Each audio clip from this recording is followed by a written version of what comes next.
పఠింప శ్రేష్ఠ గ్రంథము బైబిల్, పఠింప శ్రేష్ఠ గ్రంథము బైబిల్.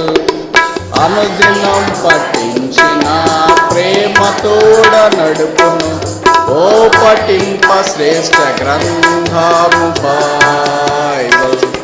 दुनिया में सबसे प्यारे पुस्तक बाइबल, दुनिया में सबसे प्यारे पुस्तक बाइबल. पुस्तकों कोई न हो, ओ दुनिया में सबसे प्यारे पुस्तक Bible. Book to read is the Bible.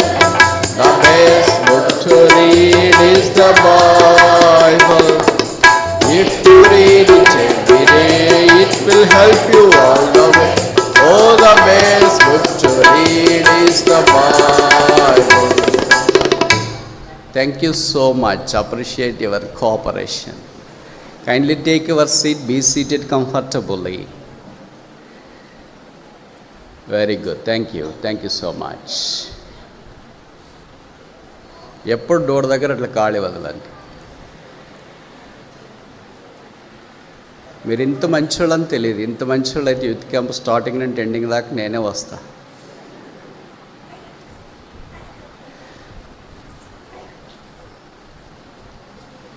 దారి బ్లాక్ చేయొద్దండి.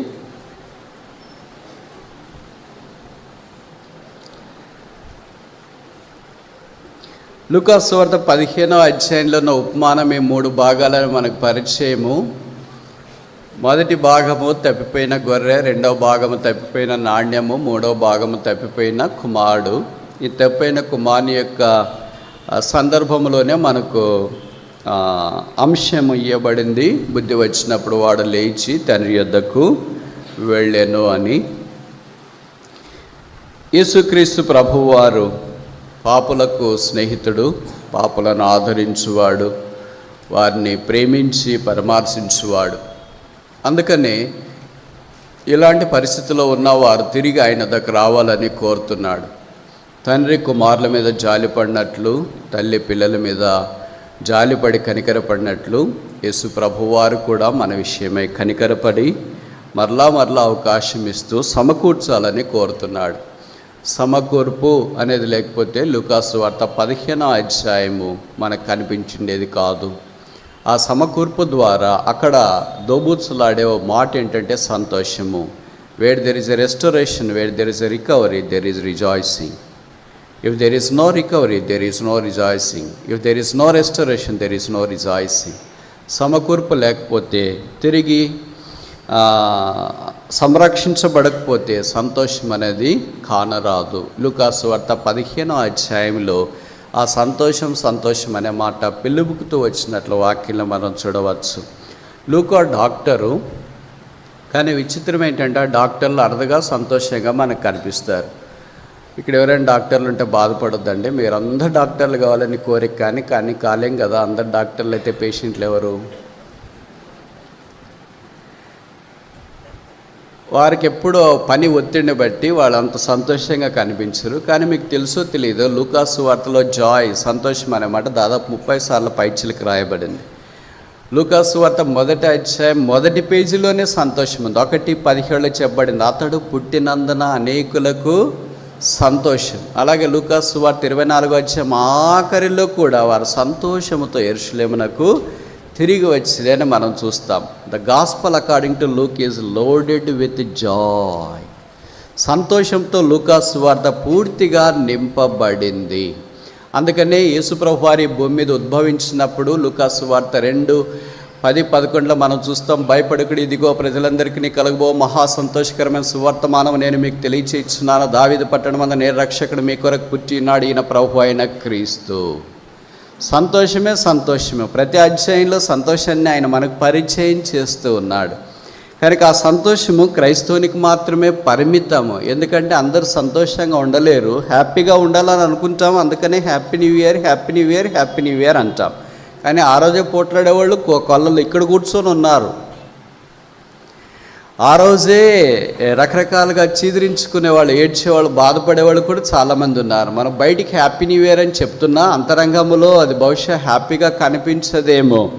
కానీ దేవుడు అనాదికాల సంకల్పాన్ని బట్టి ప్రతి మనుష్యుడు సంతోషంలో ఉండాలని సంకల్పించినాడు. ఎందుకంటే ఆయన పుట్టుక సంతోషం, ఆయన జీవితం సంతోషం, ఆయన మరణం సంతోషం, ఆయన పునరుత్థానం సంతోషం, ఆయన తిరిగి రాబోవడం కూడా సంతోషమే. అందుకనే ప్రకటన గ్రంథం 19వ అధ్యాయంలో కూడా చెప్పబడుతూ వచ్చింది, రిజాయిస్, సంతోషించుడి, సంతోషించుడి. ఈ సంతోషించడానికి హేతువేంటి? లూకా సువార్త 15వ అధ్యాయం నుండి కొన్ని విషయాలు నేను మీకు జ్ఞాపకం చేయాలని కోరుతున్నాను. బుద్ధి వచ్చినప్పుడు వాడు లేచుట అనే మాటను గురించి మొదటి సెషన్లో మనం కొన్ని విషయాలు నేర్చుకోవడానికి ప్రయత్నం చేస్తాం. మనలో చాలామంది బుద్ధి వచ్చినప్పుడు తిరిగి ప్రభు దగ్గరికి రావాలని అనుకుంటాం కానీ ఆచరణలో పెట్టాం. అనుకోవడం వేరే, ఆచరణలో పెట్టడం వేరే. అనుకోవడం మాత్రమే పరిమితం అవుతుంది, ఆచరణ దాకా వెళ్ళలేకపోతుంది. అందుకే విషాదకరమైన సంగతి ఏంటంటే ఆచరణ యోగ్యం కానీ ఎలాంటి అనుకునేదైనా ఉపయోగం ఉండదు. బైబిల్లో లేచి అనే మాట చాలా విస్తారమైన సందర్భాల్లో వాడబడుతూ వచ్చింది. సమయ అందుబాటును బట్టి మనం అన్నీ చూడలేం కదా, అన్నీ కూడా చూడడం వీలు కాదు. ఒక్క 5 సంగతులు మాత్రమే లేదా 5 సందర్భాలు మాత్రమే అరైజ్, లేచి, లెమ్ము అనేవి మనం చూడటానికి ప్రయత్నం చేస్తాం. మొదటిది ఆదికాండం 12వ అధ్యాయం 1-2 వచనాలు. Genesis chapter 12 verse 1 and 2. ఆదికాండము 12వ అధ్యాయము 1-2 వచనాలు. Genesis chapter 12 verse 1 and 2. యెహోవా, నీవు లేచి నీ దేశము నుండి, నీ బంధువుల యొద్ద నుండి, నీ తండ్రి ఇంటి నుండి బయలుదేరి నీకు చూపించే దేశమునకు వెళ్ళుము. నిన్ను గొప్ప జనముగా చేసి నిన్ను ఆశీర్వదించి నీ నామమును గొప్ప చేదు, నీవు ఆశీర్వాదముగా ఉందువు. 12:1 రాయబడింది, యెహోవా నీవు లేచి అరైజ్. అబ్రహాముకు దేవుడు అనుగ్రహించిన ఆజ్ఞ ఏంటంటే నీవు అరైజ్. లేస్తే కానీ దేవుని యొక్క పిలుపుకు స్పందన పూర్తి కాదన్న సంగతి వాక్యం మనకి ఇలాగే జ్ఞాపకం చేస్తుంది. అబ్రహాము దేవుని యొక్క మాట విన్నాడు. కొత్త నిబంధనలో మొదటి హతసాక్షి అయిన స్టెఫెను అనే గొప్ప భక్తుడు ప్రసంగాన్ని ఆరంభిస్తూ అపోస్తుల కార్యాలు 7వ అధ్యాయంలో ఇలాగ ఆరంభించాడు, తండ్రులారా, సహోదరులారా, ఇశ్రాయేలీయులారా వినుడి, మహిమగల దేవుడు మన పితరుడైన అబ్రహాము నాకు మెసొపొతామియాలో ప్రత్యక్షమైనప్పుడు. ఆ పిల్ల చెవు పట్టుకుని కూర్చోబెట్టాడు. పట్టుకోండి, ఎవరు లేరా? కూర్చో. ప్రతిరోజు నల్గొండ అనుకోద్ది, ఇది ఈరోజు డిఫరెంట్ నల్గొండ. మహిమగల దేవుడు ప్రత్యక్షమై అబ్రహామునకు తాను బయలుపరుచుకున్న కారణం చేత అబ్రహాముతో కలిగినది యావత్తు బంధువులను, తండ్రిని, తండ్రి ఇంటిని, జతపని వారిని అందరినీ విడిచిపెట్టి దేవుని కొరకు బయలుదేరినట్లు వాక్యంలో మనం చూస్తున్నాం. Arise for separation. ప్రత్యేకమైన జీవితం కొరకే అబ్రహాము లేచి బయలుదేరి వెళ్ళాడు. మీలో చాలామంది రక్షణ పొందిన వారు ఉన్నారు. నిన్నటింటిని చూస్తూనే ఉన్నాం. రక్షణ కొరకైనా ఆల్టర్ కాల్ ఇచ్చినప్పుడు చాలామంది స్పందించలేదు. దాన్ని బట్టి మేమేం అర్థం చేసుకుంటున్నామంటే చాలామంది రక్షణ పొందిన వారే అని అనుకుంటున్నాం. ఒకవేళ అదే వాస్తవమైనప్పుడు ప్రభుకు స్తోత్రాలు. కానీ రక్షణ పొందిన తర్వాత అలాగే ఉంటే కుదరదు. ప్రత్యేకమైన జీవితం, life of separation is a key for the blessing. ఆశీర్వాదానికి మూలం ఏంటంటే ప్రత్యేకమైన జీవితం. ప్రత్యేకమైన జీవితం లేకపోతే దేవుడు అబ్రహామును ఆశీర్వదించలేడు. 12వ అధ్యాయం 2వ వచనములో నేను నిన్ను ఆశీర్వదించేదను, నిన్ను గొప్పగా చేసేదను, నీవు అనేకులకు ఆశీర్వాదముగా ఉండు అంటే ఆ వచనం నెరవేరాలంటే 12వ అధ్యాయం 1వ వచనం నెరవేరాలి కదా. 1వ వచనం ఏంటి? నీవు లేచి అరైజ్. నువ్వు లేస్తేనే నేను నిన్ను ఆశీర్వదిస్తా, లేకుండా దేవుడు ఆశీర్వదించడం అసంభవం. ఇది నా యవనస్తుడి గుర్రా తను రక్షించబడ్డాడు, కానీ ప్రత్యేకమైన జీవితం కొరకై తను లేచి తీర్మానం చేసుకుని ప్రభు కొరకు జీవించాలనే ఆశ, తృష్ణ, వాంఛ తన హృదయంలో లేకపోతే విషాదకరమైన సంగతి. లోకములో కలిసిపోతున్నారు. కాలేజీలో ఉన్నా, హాస్టల్లో ఉన్నా, మీరు పనిచేసే స్థలాల్లో ఉన్నా, you are not a person who is of this world. లోకములో ఉన్నవే లోకస్తుని వల్లే నీవు ఉండటానికి వీల్లేదు. నువ్వు ప్రత్యేకించబడిన వాడు, నీవు దేవుని యొక్క జనము. యేసుక్రీస్తు ప్రభు యొక్క పేరు, నామము, రక్తము, సిలువ నీ మీద ధ్వజముగా ఉంచబడింది. అలాంటి దాన్ని నిరాకరించి లోకములో కలిసి తిరగడం భావ్యం అంటారా? నేను ఈ మాట చెప్తున్నప్పుడు మీరు అనొచ్చు, మరి లోకంలో కలిసిపోతే లేదా వాళ్ళతో మాట్లాడుతూ ఉంటే వాళ్ళు పిలుస్తారు, వాళ్ళ కార్యక్రమాలన్నీ చేయాల్సి వస్తుంది, అప్పుడు పాపంలోకి వెళ్ళడానికి అవకాశం ఉంది కదా అని. అన్నీ చేస్తూనే ఉన్నారు కదా, వాళ్ళ బర్త్డే పార్టీలు అంటే వెళ్తూనే ఉన్నారు కదా, వాళ్ళ డాష్ పార్టీలు అంటే వెళ్తూనే ఉన్నారు కదా, మీరు కూడా కొన్ని పార్టీలు చేస్తూనే ఉన్నారు కదా, అన్నీ చేస్తూనే ఉన్నారు, వాళ్ళలో కలిసిపోతున్నారు. నేను అన్నీ చేయొద్దని చెప్పట్లేదు, కానీ మీరు ఏం చేసినా సరే there should no contamination attached to you. మీకు ఎలాంటి కల్మషము, లోక మాలిన్యము అంటకుండా కాపాడుకోవాలి. దాన్ని ప్రత్యేకత అని అంటారు. ప్రత్యేకత అంటే మనం ఈ ఊరు వదిలేసి ఎక్కడో హిమాలయాల్లోకి వెళ్ళి అక్కడ యేసు ప్రభుని గురించి ధ్యానం చేయాలని కాదు దీని అర్థం. దేవుడు మనల్ని ఎక్కడ ఉంచున్నాడు అక్కడ మనం ప్రత్యేకంగా ప్రభు కొరకు ఉండాలి.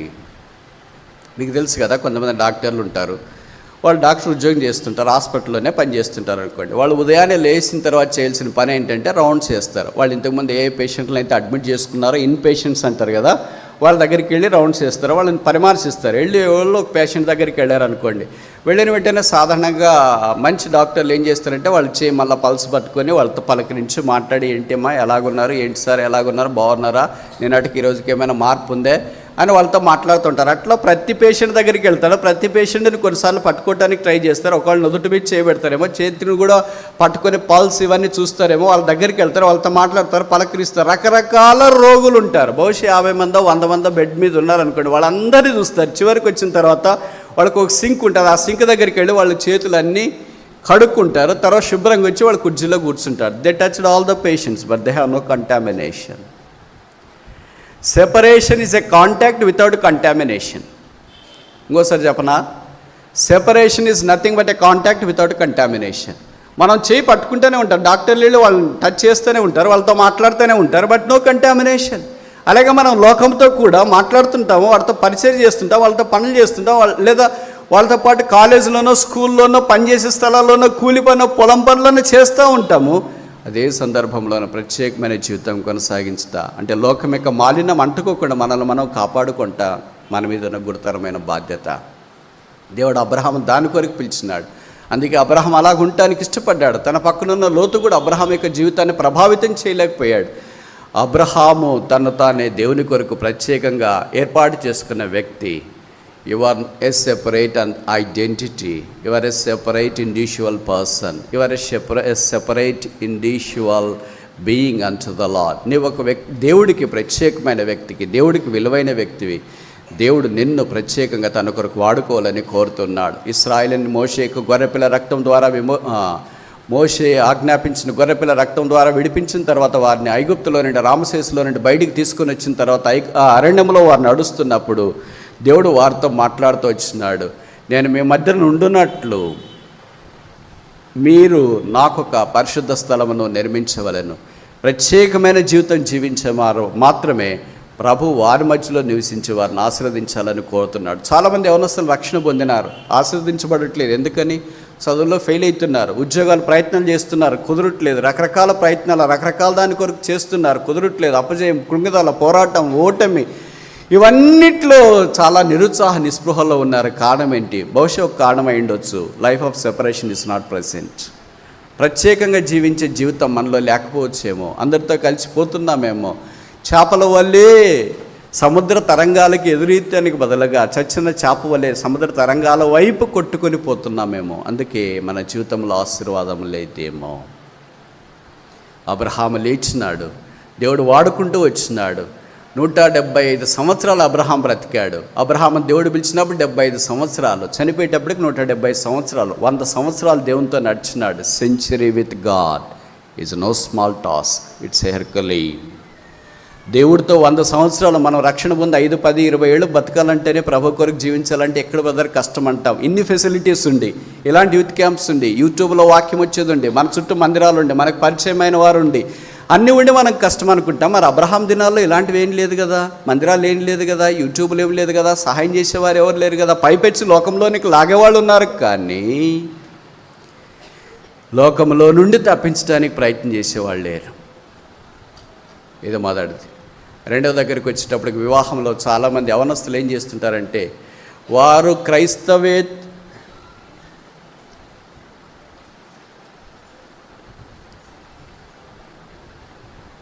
ఎవరైనా అక్కడి నుండి వెళ్తే మీ ఇద్దరి బాధ్యత.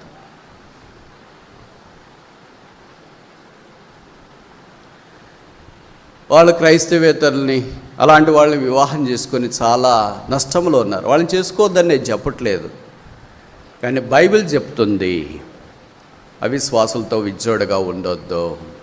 వాళ్ళు కూడా రక్షణ పొందుతారు బ్రదర్, నన్ను బట్టి ఒక ఆత్మ వస్తుంది బ్రదర్. ఇవన్నీ డైలాగులు, నాట్ రియాలిటీస్. వారు నిన్ను బట్టి రక్షణలోకి వస్తే మంచిదే. నిన్నే లాక్కెళితే నేను ఇలాంటి ఉదాహరణలు ఎన్ని చెప్పమంటారు? మీరు ఎంతసేపు ఉంటారు చెప్పండి? ఈ రోజంతా ఉంటారా ఇక్కడ? రేపంతా కూడా ఉంటారా? అదొక ఊరు. అక్కడ నాకు వారు బాగా పరిచయం. ఒక సిస్టర్ చాలా ఆత్మీయంగా ఉండేది. కనీసం ఒక 10-15 మందిని తను చదువుతున్న ఇన్స్టిట్యూట్ నుండి ఆ మీటింగ్ తెచ్చేది. యూత్ మీటింగ్ అంటే 100 మందిలో సుమారు ఆమె తీసుకుని వచ్చిన వాళ్ళే ఎక్కువ మంది ఉన్నారు. క్రైస్తవేతర కుటుంబం నుండి ప్రభువుని నమ్ముకునేది, క్రీస్తు కొరకు చాలా బలంగా జీవించేది. అసలు సాతాను ఆమెను ఢీకొంటాడు అనేటట్టుగా జీవించేది. వివాహ సమయం వచ్చింది, జాబ్ చేస్తుంది. మీరు వేరుగా అనుకోవద్దండి, తప్పగా అనుకోవద్దండి, ఇవన్నీ వాస్తవాలు. సాఫ్ట్వేర్ ఉద్యోగం చేస్తుంది. ఎవరో క్రైస్తవేతరుడు పరిచయం అయ్యాడు. ఆ పరిచయం ప్రేమగా అయింది, ప్రేమ ప్రణయంగా అయింది, ప్రణయం వివాహం అయింది, వివాహం పిల్లల దాకా తెచ్చింది. ఆ తర్వాత జరిగిన సంగతి ఏంటంటే మందిరం మానేసింది. పిల్లలంతా ఇప్పుడు ప్రభు దగ్గరికి రావట్లేదు. ఆమె విశ్వాసులతో ఎవరితో కలవట్లేదు.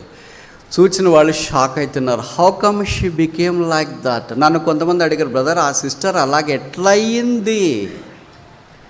ఎట్లయింది కావటానికి అవకాశం ఉంది. సాతాను అలాగే లాగుతాడు.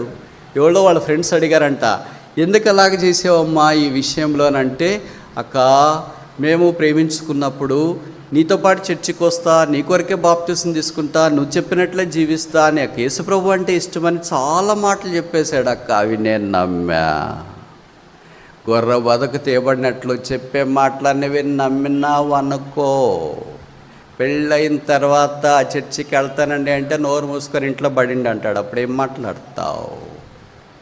మీరు వస్తారన్నారు కదండి అంటే, అవును వస్తానన్నాను, ఈరోజు కాదు క్రిస్మస్కి. ఇప్పుడు ఏమైంది తెలుసా? పిల్లలు మందిరానికి లేదు, ఆమె మందిరానికి లేదు, ఆమె విశ్వాసం కోల్పోయింది. పైపెచ్చు అత్తమామలు ఉంటారు కదా, క్రైస్తవేతర కుటుంబంలో అత్తమామలదే డామినేషన్, క్రైస్తవుల కుటుంబంలో కోడలదే డామినేషను. క్రైస్తవేతర కుటుంబంలో కోడలు ఏముండదు, గొర్రె మాదిరి ఉండాల్సిందే. ఆ క్రైస్తవేతర కుటుంబంలో అత్తమామళ్ళు ఏం చెప్తే అదే వేదం. ఇప్పుడు ఆమె ద్వారా కొన్ని పనులు కూడా చేయిస్తుంది. చూస్తే షాకింగ్. వీళ్ళు ఇలాగైపోయారా? నేను ఎక్కడికైనా వెళ్ళినా వాళ్ళ క్లాస్మేట్లు కొంతమంది కనిపిస్తే నన్ను అడుగుతున్నాడు, బ్రదర్ పలానా వాళ్ళు ఇలాగంటాను. Yes this possible. అందరూ ఇలాగైతారని నేను చెప్పను. కొంతమంది ప్రభుని బట్టి వాళ్ళని సంపాదించుకోవచ్చు, కానీ నువ్వు ట్రయల్ అండ్ ఎర్రర్ మెథడ్ ఎందుకు వేయాలనుకుంటున్నావు? 50-50 ఎందుకు కావాలనుకుంటున్నావు? నీ జీవితాన్ని ఎందుకు నరకానికి త్రోసుకోవాలని అనుకుంటున్నావు? అలాంటి వాళ్ళని కలబెడితే వాళ్ళు అంటారు, బ్రదర్ నరకం ఎక్కడో లేదు, మా ఇంట్లోనే ఉంది. మీరు గమనించాలా, మీరు ఒక్కరే ఆత్మీయంగా ఉన్నంత దాకా అసలు మీ జీవితం చెప్పనలేవు, కానంత ఆనందం సంతోషంగా ఉంటుంది.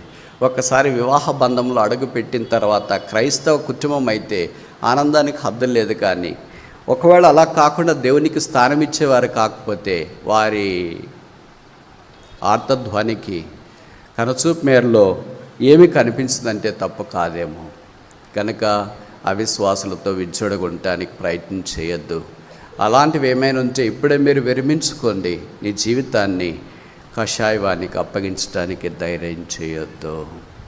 పండుటాకు వల్లే అమ్మా నాన్న పెంచుకున్నారు, ప్రాణమిచ్చి 9 నెలలు మోసి నిన్న కన్నారు, ఈడదాకా తీసుకుని వచ్చినారు. ఏదో ఎవరో ఇక్కడో కనిపించారని ఆ వ్యక్తి కొరకై జీవితాన్ని భంగం చేసుకోవటానికి ధైర్యం చేయొద్దు.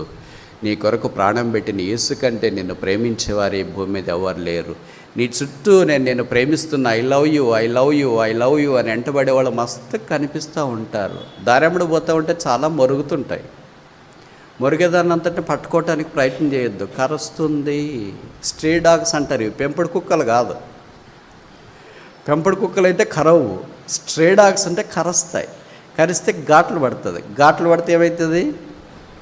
ర్యాబీస్ వస్తుంది, రోగం వస్తుంది, నష్టపోవటానికి అవకాశం ఉంటుంది. బుద్ధి వచ్చినప్పుడు వాడు లేచి తండ్రి యొద్దకు వెళ్ళాను. అబ్రహాము లేచినాడు, ప్రత్యేకమైన జీవితం జీవించడానికి నిలబడ్డాడు. దేవుడు అబ్రహామును వాడుకున్నాడు. పాత నిబంధనలోనే కాదు, కొత్త నిబంధనలో కూడా అబ్రహాం పేరు కనిపిస్తుంది. నాకు తెలిసి ఖచ్చితంగా ఇక్కడ ఒక్క వ్యక్తి అయినా అబ్రహాం అనే పేరు కలిగిన వ్యక్తి ఉన్నాడు. ఆయన తరాలు మారినా, యుగాలు మారినా మారని దేవుని నమ్మాడు కనుక, దేవుని కొరకు జీవించాడు కనుక ఆయన పేరు మాసిపోలేదు, ఆయన పేరు తుడిచిపెట్టబడలేదు. దేవుడు ఈ దినాన మనల్ని కూడా తరతరముల ఆశీర్వాద కారణంగా చేయాలని కోరుతున్నాడు. నీ ఒక్కడివే, నేను చెప్పాను కదా, నీ ఒక్కడివే, ఒక్క వ్యక్తికే నీ కొరకే ఈ జీవితం అయితే, ఈ జీవితాన్ని నీకు ఇష్టం వచ్చినట్లు జీవించవచ్చేమో, కానీ 4 తరాలు నీ మీద ఆధారపడ్డాయి. ఆ 4 తరాల యొక్క ఆత్మ సంబంధమైన ఔన్నత్యాన్ని సిద్ధపరిచే గురుతరమైన బాధ్యత దేవుడు నీ భుజస్కంధాల మీద ఉంచాడు. దాన్ని త్రోసివేసి దూరంగా పారిపోవటానికి ప్రయత్నం చేయొద్దు.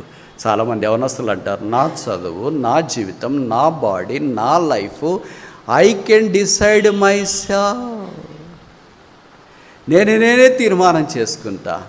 బయటికి అలాగే కనిపిస్తుంది, నా జీవితం, నా ఉద్యోగం, నాకు సంబంధించింది ఆల్ ఈజ్ మైన్ అనేదే కనిపిస్తుంది. కానీ రోజులు గడిచే కొలది ఆ స్టేట్మెంట్ వర్తించదన్న సంగతి గుర్తించాలి. రెండవది చూస్తామా?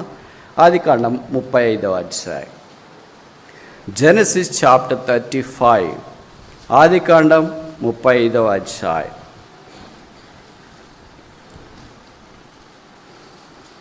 జెనసిస్ చాప్టర్ 35 verse 1, ఆదికాండం 35:1. దేవుడు యాకోబుతో, నీవు లేచి బేతేలునకు వెళ్ళి అక్కడ నివసించి నీ సహోదరుని ఏశావు ఎదుట నుండి పారిపోయినప్పుడు నీ కనబడిన దేవునికి అక్కడ బలిపీఠము కట్టుమని చెప్పగా, దేవుడు యాకోబుతో నీవు లేచి, అరైజ్, వాడు బుద్ధి వచ్చినప్పుడు లేచాడు. కానీ ఇక్కడ యాకోబుకు కూడా దేవుడు ఏం చెప్తున్నాడు అంటే, నువ్వు లేచి బేతేలుకు వెళ్ళు, అంటే దేవుని మందిరానికి వెళ్ళు. Arise to go to sanctuary of God.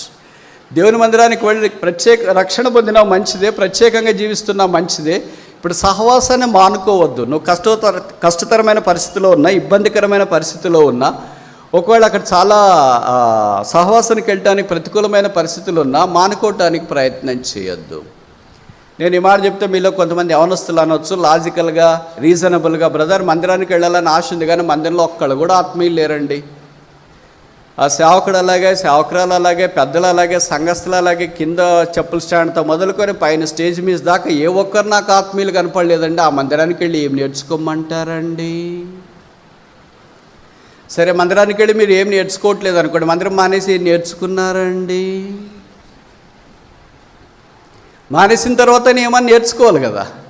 వెళ్ళి నేర్చుకోలేని వాళ్ళు మానేసి ఏం నేర్చుకుంటారు? ఏమి నేర్చుకోలేరు వాళ్ళు. నెహెమ్యా దినాల్లో ప్రజలు అన్నారు, మేము మా దేవుని మందిరమును విడిచిపెట్టము. దైవ మందిరాన్ని విడిచిపెట్టడానికి ప్రయత్నం చేయొద్దు. ఒకవేళ మేము అంత మంచివాళ్ళు కాకపోవచ్చు, నువ్వన్నీ వచ్చి మమ్మల్ని మార్చొచ్చుగా. రావట్లేదు, ఎందుకని? మేము మారుతామేమో అని నీకు భయం, లేదా నువ్వు మారుతావేమో అని నీకు భయం. మేమైనా మారాలా, నువ్వైనా మారాలా, రెండిట్లో ఏదో ఒకటి జరగాలి. ఈ రెండు ఏది జరగకపోతే ఇది దేవుని మందిరం అంటారా? దేవుడు మనుషుల జీవితాలు మారుస్తాడు. ఆదికాండం 28లో దేవుడు యాకోబు జీవితాన్ని మార్చడానికి పూనుకున్నాడు. ఇక్కడ 35కి వచ్చేటప్పటికి అదే యాకోబు దేవుడు, యాకోబు నాకు ప్రత్యక్షమై నువ్వు లేచి బేతేలుకు వెళ్ళుము. ఒకళ్ళు వెళ్ళడమే కష్టమైతే ఉంటే యాకోబుకి అప్పుడు 12 మంది కొడుకులు, కూతురు 13 మందితో ఆయన భార్యలు, తర్వాత దాసిరానులు అందరు కలిసి వెళ్ళాలంటే మందిరానికి ఎంత కష్టము, దూరము. ఈ దినాల్లో ఒక్కళ్ళే ఉండాలన్నా మీలో యవనస్తులు చాలామంది ఉన్నారు కదా. ఆదివారం మందిరంకి వెళ్ళాలంటే చాలా కష్టం మీకు. అందుకే శనివారం రాత్రి చాలాసేపు సోషల్ మీడియాలో బిజీగా ఉండి తెల్లవారుజామున, అంటే ఆదివారం అర్లీ అవర్స్ ఎప్పుడో పడుకుంటారు, లేచేలోకి 8-9 అవుతుంది. అమ్మా నాన్న వచ్చి అమ్మా లేయి మందిరంకి వెళ్ళాలంటే మందిరమా? Today is not a Sunday for me but a sleeping day. ఈ దినాన్ని నాకు నిద్రపోయే సమయం, ఈ దినం కూడా లేపుతారేంటి? సరే, తల్లిదండ్రులు జాలిపడి దయదలిచి ఏం చేస్తారంటే, మేము వెళ్తున్నాము, నువ్వు నిద్ర లేచిన తర్వాత సిద్ధపడి వచ్చేసే అంటారు. వీళ్ళ మీద నమ్మకంతో వాళ్ళ ఇంటికి వాళ్ళు మందిరంకి వస్తారు, వాళ్ళు మాత్రం ఇంకా లేచింటారు. మీరు ఇక్కడ మందిర కార్యక్రమాలన్నీ ముగించకపోయినా కూడా ఇంకా వాళ్ళ పడకల మీద ఉంటారు. ఇలాంటి వారిని దేవుడు ఆశీర్వదిస్తాడని ఎలాగనుకుంటారండి? బైబిల్లో రాయబడింది, చురుకుగా అనున్నట గొప్ప భాగ్యం. బైబిల్లో కొన్ని పోతులు ఉన్నాయి. పోతులు అంటే తెలుసా మీకు? తెలంగాణలో ఊర్లో తిరుగుతుంటాయి అడ్డంగా. అవి దాన్ని ఎవరు ఏమనకూడదు. దానికి ఒక రోజు వచ్చేదాకా ఎవరు ఏమనకూడదు. ఆ రోజు వచ్చిన తర్వాత దాన్ని మనుషులు పట్టుకుంటారు. పట్టుకొని ఆ పక్కన అక్కడికి ఏదో ఒక స్థలానికి తీసుకెళ్ళి ఒకే దెబ్బకే దాని తల వేరు చేయాల. తల వేరు చేసి దాన్ని బలి అర్పిస్తారు. దాన్ని పోతూ అంటారు. అంటే ఏ ఇంటి దగ్గరికైనా పోయి తినొచ్చు, ఎవరి పంట అయినా తినొచ్చు, ఎవరు తినింది కదా అని ఏమనకూడదు. అలాగే సామెతల్లో కూడా 5 పోతులు ఉన్నాయి. మొదటి పోతు ఏంటంటే సోమరి పోతు, రెండవ పోతు ఏంటంటే తిండిపోతు, మూడవ పోతు ఏంటంటే త్రాగుపోతు, నాలుగో పోతు ఏంటి నిద్రపోతు, ఐదో పోతు ఏంటి తిట్టుబోతు. ఇవన్నీ 5 పోతులు ఇవి కూడా తిరుగుతూ ఉంటాయి అక్కడ. మనలో ఈ 5 టైపులో ఏ టైప్ ఉందంటారు? ఒకటోదే, రెండవదే, మూడవదే, నాలుగవదే, ఐదవదే? మీరు జవాబు చెప్పకపోతే నేను చెప్తా, అప్పుడు మళ్ళీ మీరు ఫీల్ అవుతారు. బహుశా 5 ఉన్నాయంటే తప్పు కాదేమో. దాంట్లో మొదటిది ఎక్కువ ఉంటే సోమరితనం. దేవుడు సోమరితనాన్ని ఆశీర్వదించలేడు. అది దేవుడికి ఇష్టం ఉండదు. యవనస్తులు చలాకిగా ఉండాలా, చురుకుగా ఉండాలా. తెలుగులో ఒక సామెత ఉంది కదా, ఏళ్ళు చూపిస్తే అస్తం మింగేటట్లు ఉండాలా. ఒక చిన్న పని చెప్తే అమ్మాయి అక్కడికి ఏదో గ్లాస్ ఉన్నట్టుందంటే గ్లాస్ ఒకటి తీసి అక్కడ పక్కన వేయకూడదు, మిగతావన్నీ సర్దాలా, మిగతా పనులు చేయాలి. ఇంకేముంది మమ్మీ, అమ్మాయి హాస్టల్ నుండి ఇంటికి వస్తే తల్లి తండ్రి మైమర్చిపోవాలి. దేవత మా ఇంట్లో ఈరోజు దిగింది ప్రభా, సెలవులు పొడిగించేటట్లు సహాయం చేయనల్లా. దానికి పైపెచ్చు నువ్వు ఇంటికి వెళ్ళి ఫుల్గా తిని దండగా నిద్రపోతూ అమ్మ నాయన ఇరుగు పొరుగు అందరినీ తిడతా ఉంటే వాళ్ళు అనుకుంటారు ప్రభా ఈ దయ్యం పోయేటట్లు తొందరగా కాలేజ్ తెరిపించు. This is true. ప్రాక్టికల్గా నేను చెప్పేది సరదా కొరకు చెప్పట్లేదు. కొంతమంది యవనస్తులు అలాగున్నారు. తల్లిదండ్రులు మా పిల్లలు సెలవులకి ఇంటికి వస్తే ఎంత బాగుండని ఆశపడుతున్నారా? ప్రభా సెలవులు రాకపోతే బాగుండు, మేమైనా అక్కడికి వెళ్తే బాగుండు. ఎందుకక్క అలాగా? అయ్యో బ్రదర్ వాడు వస్తే ఇంకేమైనా ఉందా, అయ్యో బ్రదర్ అమ్మాయి వస్తే ఇంకేమైనా ఉందా, కొడుకే కూతురే కానీ వస్తే ఉండలేరు. ఎందుకని? వారు సోమరిపోతులుగా ఉన్నారు. ఒక ఊరిలో ఒక పోటీ పెట్టాడంట. ఊరంతట్లో ఎవరు సోమరిపోతా గుర్తుపెట్టడానికి. మొత్తానికి ఒక 3 దొరికినారు వాళ్ళకి.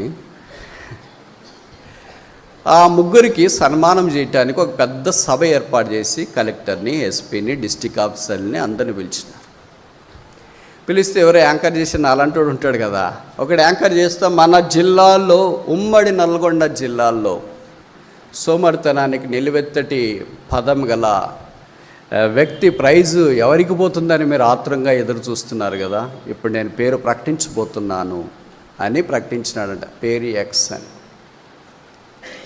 ఎక్స్ అని ప్రకటిస్తే ఆయన కూడా వెనక కూర్చొని ఉన్నాడు. అప్పుడు యాంకర్ అనౌన్స్ చేసిన తర్వాత ఆయన వచ్చి రండి బ్రదర్ ప్రైజ్ తీసుకుంది రండి అని అంటే కలెక్టర్ గారు లేచి ప్రైజ్ పెట్టుకొని రెడీగా ఉన్నాడు. ఇది ఎవరిదో వ్యాలెట్ మరి తెలియదు, ఇక్కడే పెట్టేశారు స్టార్టింగ్ నుండి అంటే ఆయన అన్నాడంట పక్కనంతా, అక్కడ దాకా వెళ్ళి నేను ప్రైజ్ తీసుకోలేను, మీరు వెళ్ళి తీసుకురాపోండి రా అన్నాడంట. ఎంత సోమరి చూడు. ప్రైజ్ వచ్చినా కూడా తీసుకురావటానికి కూడా ఓపిక లేనంత సోమరులు బహుశా ఉంటారు. క్రైస్తవ్యం సోమరితనం వ్యతిరేకం. ఈ రెండు ఒకే కత్తిలో ఇమ్మడవు, ఒకే దగ్గర కుదరదు. సోమరులు దేవునికి ఇష్టం లేదు. మీరు ఆదికాండము నుండి చూడండి, యోసేపు సోమరిగా లేడు, రూతు సోమరిగా లేదు, ఎస్తేర్ సోమరిగా లేదు, షద్రక్ మెషక్ అబేద్నెగోలు సోమరులుగా లేరు. మీ యూత్ క్యాంపు నుండి ఇంటికి వెళ్ళిన తర్వాత పూర్తిగా మారాలా. పూర్తిగా మారాలంటే పోకు మునిపే చాలా బాగున్నావు అమ్మాయి, పోయి వచ్చిన తర్వాత ఇంత మారేవేమీ అనకూడదు. పోకు మునుపు ఇలాగున్నావేంటి, ఇప్పుడు పోయి వచ్చిన తర్వాత ఎలాగయ్యావు, ఇంత సంతోషము, ప్రభుకు స్తోత్రాలు. ఈ గరేజీమ్ యూత్ క్యాంప్ ఈ సంవత్సరం కొంతమందినైనా నిత్యత్వం కొరకు సిద్ధపరచాలనే దేవుని యొక్క ఉద్దేశం. ఈ ప్రిపరేషన్ ఈ రోజుకి రేపటి కొరకు కాదు, ఈ చదువుకే, ఈ పెళ్ళిళ్ళకే, ఈ జీవితకాలం మాత్రమే కాదు. This preparation is for eternity. నిత్యత్వం కొరకు సిద్ధపాటు. రాబోతరం మీరే సంఘానికి సంఘాలు, మీరే రాబోతరాల్లో గాయకులు, మీరే రాబోతరంలో వాక్యోపదేశకులు, మీరే రాబోతరంలో పరిచారకులు. ప్రతి పరిచర్య దగ్గర ఖచ్చితంగా ఒక గొంగళి ఉంటుంది. అంటే అర్థం ఏంటంటే ఎలీషా పరిచర్లోనికి రావాలంటే ఏలియాకు గొంగాళి ఎలీషా తీసుకోవాల్సింది మ్యాంటల్, దుప్పటి. ఆ దుప్పటి లేకుండా ఆయన పరిచయంలోనికి రాలేదు. ఇది నాన్న యూత్ క్యాంప్ పెట్టిన ఉద్దేశం ఏంటంటే దుప్పటి మీకు ఈయటానికి వచ్చిన. దుప్పటి నేను తీసుకుంటా, దుప్పటికి నేను సిద్ధంగా ఉన్నా అనే వారిని దేవుడు వాడుకోవాలని కోరుతున్నాడు. ఆషామాషిగా ఉండేవారు కాదు. నువ్వు లేచి ఆ దుప్పటి తీసుకోవటానికి సిద్ధపడితే రాబో తరంలో ఎలాగుంటుందో తెలియదు. ఏలియాను మించి ఎలీషా ద్వారా దేవుడు అద్భుతాలు చేసినాడు. ఏలియా లేకపోవచ్చు, ఎలీషా లేకపోవచ్చు, ఏలియా దేవుడున్నాడు, ఎలీషా దేవుడున్నాడు. యాకోబు తన కుటుంబంతో పాటు లేచి దేవుని మందిరానికి వెళ్ళాడు. 12 మంది కొడుకులతో, కూతురుతో, భార్యలతో, ఇరుగు పొరుగు వారితో మందిరానికి వెళ్ళడం అంత తేలికండి. ఇది నాన్న ఉదయం లేచిన వెంటనే నేను వాష్రూమ్లోకి వెళ్తే ట్యాబ్ తిప్పితే నీళ్ళు వస్తున్నాయి, స్విచ్ ఆన్ చేస్తే గీజర్ వేడి నీళ్ళు వచ్చేస్తున్నాయి. ఆ స్నానాలంతా ముగించుకొని టేబుల్ దగ్గరికి వస్తేనే ఇక్కడ నీకు ఇష్టమైన బ్రేక్ఫాస్ట్ రెడీగా ఉంది. ఇవన్నీ ముగించుకొని డ్రెస్సింగ్ రూమ్కి వెళ్తే వార్డ్రోబ్లో ఏ డ్రెస్ వేసుకోవాలో తెలియని అన్ని కళ్ళు జిగిల్ అనేటట్లు నీకు డ్రెస్సులు కనిపిస్తున్నాయి. అన్నీ వేసుకొని బయటకు వస్తే గరేజ్లో కారు కనిపిస్తుంది, లేదంటే బయటకు వస్తేనే షేర్ ఆటో కనిపిస్తుంది. సమయానికి 9 గంటలు 10 గంటలు అంటే మందిరానికి కాలు పెట్టి యవనస్తులు ఇక్కడ ఎంతమంది ఉన్నారు? God looks after your punctuality and hearts.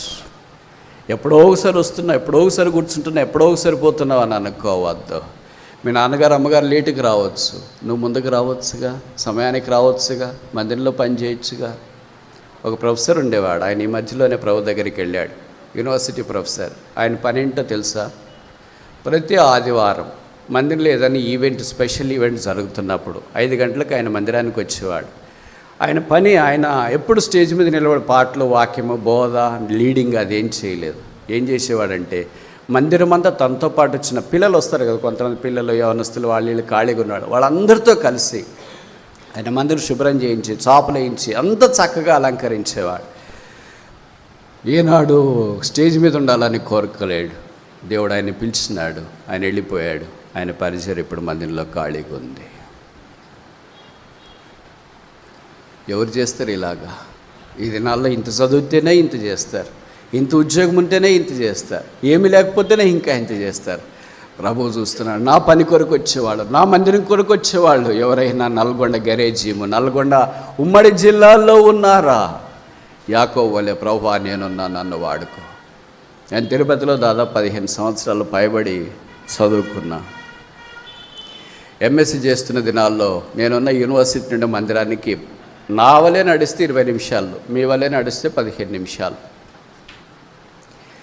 నడిచిపోవాలి. ఆ దినాల్లో ప్రయాణ సౌకర్యం, డబ్బులు అన్నీ చాలా కష్టమే. నాకు గుర్తుండి ఎంఎస్సీ చేసిన 2 సంవత్సరాల్లో ఏ రోజు మీటింగ్కి ఆలస్యంగా వెళ్ళినట్లు గుర్తులేదు, ఏ రోజు మందిరంలో మీటింగ్ మానేసినట్లు కూడా గుర్తులేదు. ఆదివారం ఉదయం వెళితే సాయంకాలం రాత్రి కూడిక దాకా. సోమవారం పరీక్ష ఉంటుంది, అయినా ఆదివారం రాత్రి కూడికి కూడా పరీక్షలే ఇదే. అలాగని మీరు మందిరము ఎగురుగొట్టి పరీక్షలు చదవండి అని చెప్పను, పరీక్షలు ఎగురుగొట్టి మందిరంకి వచ్చేయండి అని కూడా నేను చెప్పను. 2 బ్యాలెన్స్డ్ చేసుకోవాలా. పరీక్షలు అని అంటే ఏంటి?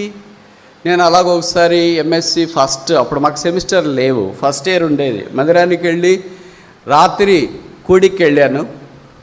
నేను వెళ్ళానంటే మీరు ఏమనుకుంటారు? స్పీకర్కి వెళ్ళాడేమో ఈయన అని అనుకుంటారు. కాదు, అప్పుడే నేను స్పీకర్ కాదు, ఒక విద్యార్థిగా నేను వెళ్ళాను. తర్వాత మీటింగ్ అంతా అయిపోయిన తర్వాత చేపలు చుట్టేవాళ్ళము, ఆ తర్వాత అన్నీ సర్దేసి వచ్చేవాళ్ళు. ఒకరోజు అలాగ మీటింగ్కి వెళ్ళిన తర్వాత ఆదివారం, సోమవారం నుండి యూనివర్సిటీ పరీక్షలు. అప్పుడు ఒకేసారి పరీక్షలు ఉంటాయి ఎంఎస్సిలో. ఒక సంవత్సరము కొరకు ఒకేసారి పరీక్షలు ఉంటాయి. ఒక పేపర్ నువ్వు ఫెయిల్ అయిపోతే నెక్స్ట్ సప్లీ రాసేటప్పుడు అన్ని పేపర్లు రాయాలా. ఫెయిల్ అయింది ఒకటే కాదు. ఇప్పుడు మీరు ఎంత ధన్యలో తెలిసిన సెమిస్టర్లు ఉన్నాయి, ఇన్ని బ్యాక్లాగులు పెట్టుకొని ఉండారో, ఒకటి ఫెయిల్ అయిపోతే అదొక్కటే మళ్ళీ నెక్స్ట్ రాసేయచ్చు. 4 ఏళ్ళు అవి బీటెక్ అయిపోయేలాగా ఎప్పుడో ఒకసారి ఇది కంప్లీట్ అయిపోతుంది. ఎందుకంటే 4th ఇయర్కి వెళ్ళింటావు కదా, ఇంకా ఫస్ట్ ఇయర్ది ఏముంది తేలికైపోద్ది. మా దినాల్లో అలా కాదు, ఒక్కటి ఫెయిల్ అయితే అన్నీ రాయాలా, ప్రాక్టికల్స్తో సహా. ఫెయిల్ అయింది ఒకటే కాదు, ఫెయిల్ అయింది ఒకటి అయితే మేము ఎన్ని రాసింటాము. కనుక ఆ రోజు ఒక అంకుల్ అడిగాడు, బ్రదర్ మీకు రేపు పరీక్షలు ఉంది కదా అని. అవును అంకుల్ పరీక్ష ఉంది అని. అంటే ఆయన ఉద్దేశం ఏంటంటే పరీక్ష ఉంది చదువుకోవచ్చు కదా, రాత్రి కూడికి ఎందుకు వచ్చినావు ఆదివారము, అక్కడే ఉండి చదువుకుంటే రేపు బాగా రాస్తావు కదా అని. మంచి ఉద్దేశమే అది కూడా.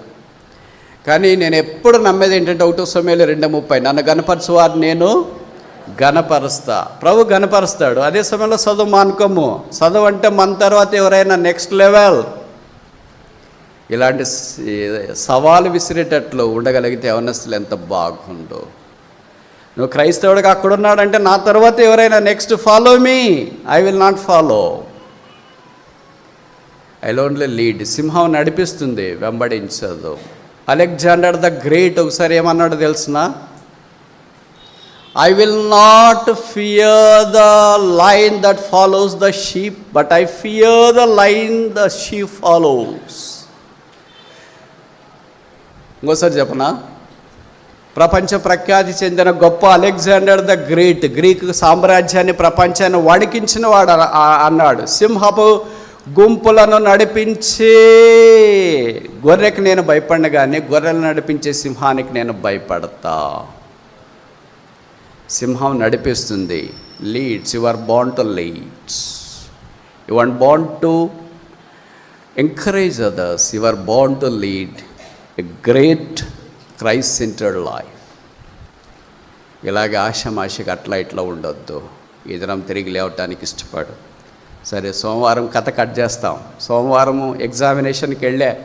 నేను ఎప్పుడు నాకున్న కొన్ని చెడ్డ అలవాట్లు చెప్తాం, మీరు ఏమనుకోవద్దండి. చదివేది హాస్టల్లోనే, ఆడదాకే చదివేది. ఒకసారి టిఫిన్ అయిపోయిందా, హాల్ టికెట్ పెన్ను అన్ని జోబులో పెట్టుకున్నామా, ఇంక అంతే పోతూ ఉంటాం. పక్కనోడికి కూడా తెలియకూడదు నేను పరీక్షకి వెళ్తాడని. నేను గుంపుల్లో పోను. ఏం చదివావి, ఈ క్వశ్చన్ చదివావా, వచ్చా, no, I'm a lion, I go alone, I don't go with sheep. మా క్లాస్మేట్లను రాపోదాం, మీరు వండరా, నేను వస్తా. కానీ I do not go with you, I'm a lion, I go all alone. ఏంటి ఒక్కడే వస్తావు అని అంటే, వస్తున్నానులే, మీరు అంతా వెళ్తున్నారు కదా, అంతకుముందు వచ్చి ఎగ్జామ్ హాల్లో నేనేం చేయాలని. కొద్దిగా అక్కడ అడ్జస్ట్ కావాలరా. ఏం అడ్జస్ట్ రా, 7వ తరగతి నుండి అడ్జస్ట్ అయితేనే ఉన్నాం పరీక్షలు. ఇప్పుడు కొత్తగా అడ్జస్ట్ అయ్యేది ఏముంది. పరీక్ష హాల్ దాకా ఎప్పుడు నేను చదువుతా ఇట్లే పోను. పరీక్ష హాల్లోకి పోయిన తర్వాత కూడా ఇట్లే పుస్తకం పట్టుకొని ఉండి, ఏ ఇన్విజిలేటర్ ఇంక పుస్తకాలు తీసేయండి, క్వశ్చన్ పేపర్ ఇస్తున్నాము, అందరు సైలెంట్గా ఉండండి. No, I'm a Christian, I have to be all together different. ఏం చదివాను, ప్రభువుకి అప్పగించినాను, వచ్చేస్తున్నాను, ప్రభువా రాస్తున్నాను, నీ దృష్టికి అంగీకారం అయితే దీన్ని ఆశీర్వదించు. 5 రొట్టెలు 2 చేపలు తీసుకొని వచ్చినాను, ఆశీర్వదించు. ఆ అంకుల్ అన్నాడు, రేపు ఎగ్జామ్ ఉంది కదా అంటే, ఉంది అంకుల్ అన్నాను. మరి ఏంటమ్మా, ఏంటి బ్రదర్ అని అంటే, 7వ తరగతి నుండి రాస్తున్నాను అంకుల్ పరీక్షలు ఇప్పటిదాకా అన్న. ఆయనకి ఏం మాట్లాడో తెలియదు. అప్పుడు చాలా ఆత్మీయంగా ఉన్నాను కనుక కరెక్ట్గా మాట్లాడిన. ఇప్పుడు చాలా తగ్గిపోయింది. విచిత్రమేమో తెలుసా, సోమవారం ఎగ్జామినేషన్ హాల్కి పోతే ఆయనే ఇన్విజిలేటర్.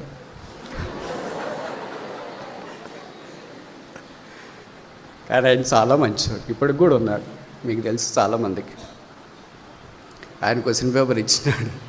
సరే, నేను ప్రార్థన చేసుకుని రాయడం ఆరంభించిన మధ్యలో ఎప్పుడు ఆయన డిస్టర్బ్ చేయడు, చాలా మంచివాడు కదా. ఆయనకి ఎక్కడ కూర్చున్నాడు, అంతా రాసి 3 గంటలు అయిపోయిన తర్వాత ఆయనకి ఇచ్చి వెళ్తా ఉంటే, ఏం బ్రదర్ బాగా రాసినారంటే, పర్లేదు అంకుల్ అలా. విచిత్రమేమో తెలుసా, సాయంకాలం సువార్త ఉంటుంది. ఆయన సువార్తకు వచ్చాడు, నేను కూడా సువార్తకు పోయినా. మళ్ళీ రేపు ఎగ్జామ్ ఉంది కదా బ్రదర్ అన్నారు. ఉంది అంకుల్, 7వ తరగతి నుండి రాస్తూనే ఉన్నాను. రాస్తూనే ఉన్న పరీక్షలు ఏది కొత్త ఎగ్జామ్ ఏంటి? ఎగ్జామ్ మనకు భయపడాలి కానీ మనం ఎగ్జామ్ భయపడి పెట్టి, ఎగ్జామ్ ముందు పుట్టిందా నువ్వు ముందు పుట్టావా? చెప్పరేంటి? అబద్ధాలు చెప్పొద్దు. మంగళవారం మీరు ముందు పుట్టారా, ఎగ్జామ్ ముందు పుట్టారా? కొంతమంది ఎగ్జామ్ అంటే రాత్రి నిద్ర పట్టదు, ఉదయం లేచిన వెంటనే మోషనే.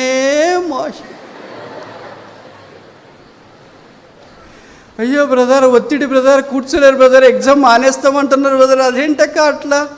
3 గంటలైనా అక్కడ వాష్రూమ్కి వెళ్ళకుండా కూర్చోవాలి కదా. రాయాలంటే ఏం రాస్తారు అది వేరే విషయం, కానీ కనీసం రాయడానికైనా 3 గంటలు కూర్చోవాలి కదా బయటికి వెళ్ళకుండా. కూర్చోలేకపోతున్నా, నీరసం వచ్చింది. ఏంటి భయపడదు నువ్వు? పరీక్షలకు భయపడతావా? ఎగ్జామ్కి భయపడతావా? ఓగా, పరీక్ష పేపర్కి భయపడే నీవు అగ్ని వంటి మహాశ్రమలు వస్తే ఎలాగా నిలబడతావో? అందుకని ప్రభు మనల్ని ఏం చేశాడంటే పరీక్షల దగ్గర పెట్టేశాడు. ఇంకెంతే, నువ్వు ఇంతకంటే ఇంక ముందుకు వెళ్ళలేవులే, ఇక్కడే ఉండి పేపరే నువ్వు భయపడుతుంటే ఇంక అగ్ని నీ దగ్గరికి వస్తే నువ్వు ఎలాగుంటావు అని. సరే, కథ కట్ చేస్తాం. ఫస్ట్ ఇయర్ పరీక్షలు అయిపోయినాయి, తర్వాత వాల్యుయేషన్ జరుగుతుంది కదా, జరుగుతుంది. విచిత్రం ఏంటంటే తిరుపతిలో మందిరం పక్కన చుట్టుపక్కలే చాలామంది ప్రొఫెసర్లు ఉంటారు. అది కొత్త కాలనీ, మంచి పాష్ ఏరియా. నేను మందిరంకి వెళ్ళేటప్పుడు వచ్చేటప్పుడు వాళ్ళు కనిపిస్తూ ఉంటారు. నమస్తే సార్, ఎక్కడికి వెళ్తున్నావు అంటే ఇట్లా చర్చికి వెళ్తున్నాను సార్ అనేవాళ్ళు. కనుక పరీక్ష రాసే రోజు వాళ్ళు కనిపిస్తుంటారు. వచ్చేటప్పుడు అటు ఇటు వాళ్ళ భార్య భర్తలు సరదాగా వాకింగో కిరాణా షాపులో ఏదైనా కొనుక్కోవటానికి అటు ఇటు వెళ్తూ ఉంటారు కదా, కనిపిస్తూనే ఉంటారు. మరి అందరు ఎదురు చూస్తున్నారేమో తెలియదు. మొత్తానికి రిజల్ట్స్ వచ్చినాయి. నా పని ఏంటంటే ఎప్పుడైనా సరే పరీక్ష రాసిద్దాం మన పని. రిజల్ట్స్ చూడటానే పక్కన చాలామంది వెయిట్ చేస్తుంటారు. వాళ్ళ పని అది. 7వ తరగతి నుండి ఇప్పటిదాకా నేను ఎప్పుడు రిజల్ట్ చూసుకోలే. యూనివర్సిటీలో పోస్ట్ ఆఫీస్కి వెళ్తున్నా ఏదో పని మీద ఉదయము. మా క్లాస్మేట్ కనిపించినాడు. కనిపించి ఏంట్రా రిజల్ట్స్ వచ్చినాయంటే వస్తుంటాయిరా, మామూలే కదా, అదేమి కొత్తగా వచ్చేది 7వ తరగతి నుండి వస్తూనే ఉన్నాయని అన్న. ఏంటి నువ్వు అంత లైట్కి తీసుకుంటున్నావు? లైట్కి తీసుకుపోతే రిజల్ట్ ముందు పుట్టిందా నేను ముందు పుట్టానా? ఎవరు? అందులో మా ప్రొఫెసర్ ఒక ఆయన కనిపించాడు. కంగ్రాచులేషన్స్ జయరాజ్ అని అన్నాడు. ఏం సార్ అంటే రిజల్ట్స్ వచ్చినాయి అంతదాకా బాగుంది, కంగ్రాచులేషన్స్. మరి ఏంటో తెలియట్లేదు, నేను చూసుకోలేదు కదా రిజల్ట్స్, ఆయన చూసుకుని ఉంటాడని అనుకుంటూ ఉంటారు. ఎందుకంటే వాళ్ళు అందరిని ఒకే ఘాటిగా కట్టేస్తుంటారు కదా. ఈ పిల్లలు చాలామందికి తెలిసిపోయింటుంది అనుకున్నా. ఏంటంటే నీకు యూనివర్సిటీ ఫస్ట్ ర్యాంక్ వచ్చింది అన్నాడు. అసలు షాక్ తెలుసా, నేనేంటి ఫస్ట్ ర్యాంక్ ఏంటి, పాస్ అవుతున్నాను అనుకున్నాను కానీ ఫస్ట్ ర్యాంక్ ఏంటి నేను, నిజమా సార్ అన్న? నిజమే అని అన్నాడు. సరే, ఆయన తర్వాత మళ్ళీ రూమ్కి వస్తే మా క్లాస్మేట్ చెప్పారు, నీకు ఫస్ట్ ర్యాంక్ వచ్చిందిరా.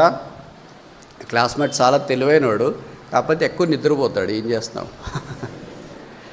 వాడన్నాడు, నీకు ఫస్ట్ ర్యాంక్ వచ్చిందిరా, అసలు నీకు ఎట్లా వచ్చిందో ఫస్ట్ ర్యాంక్, ఏమి రాసినావు పరీక్షలో అన్నాడు.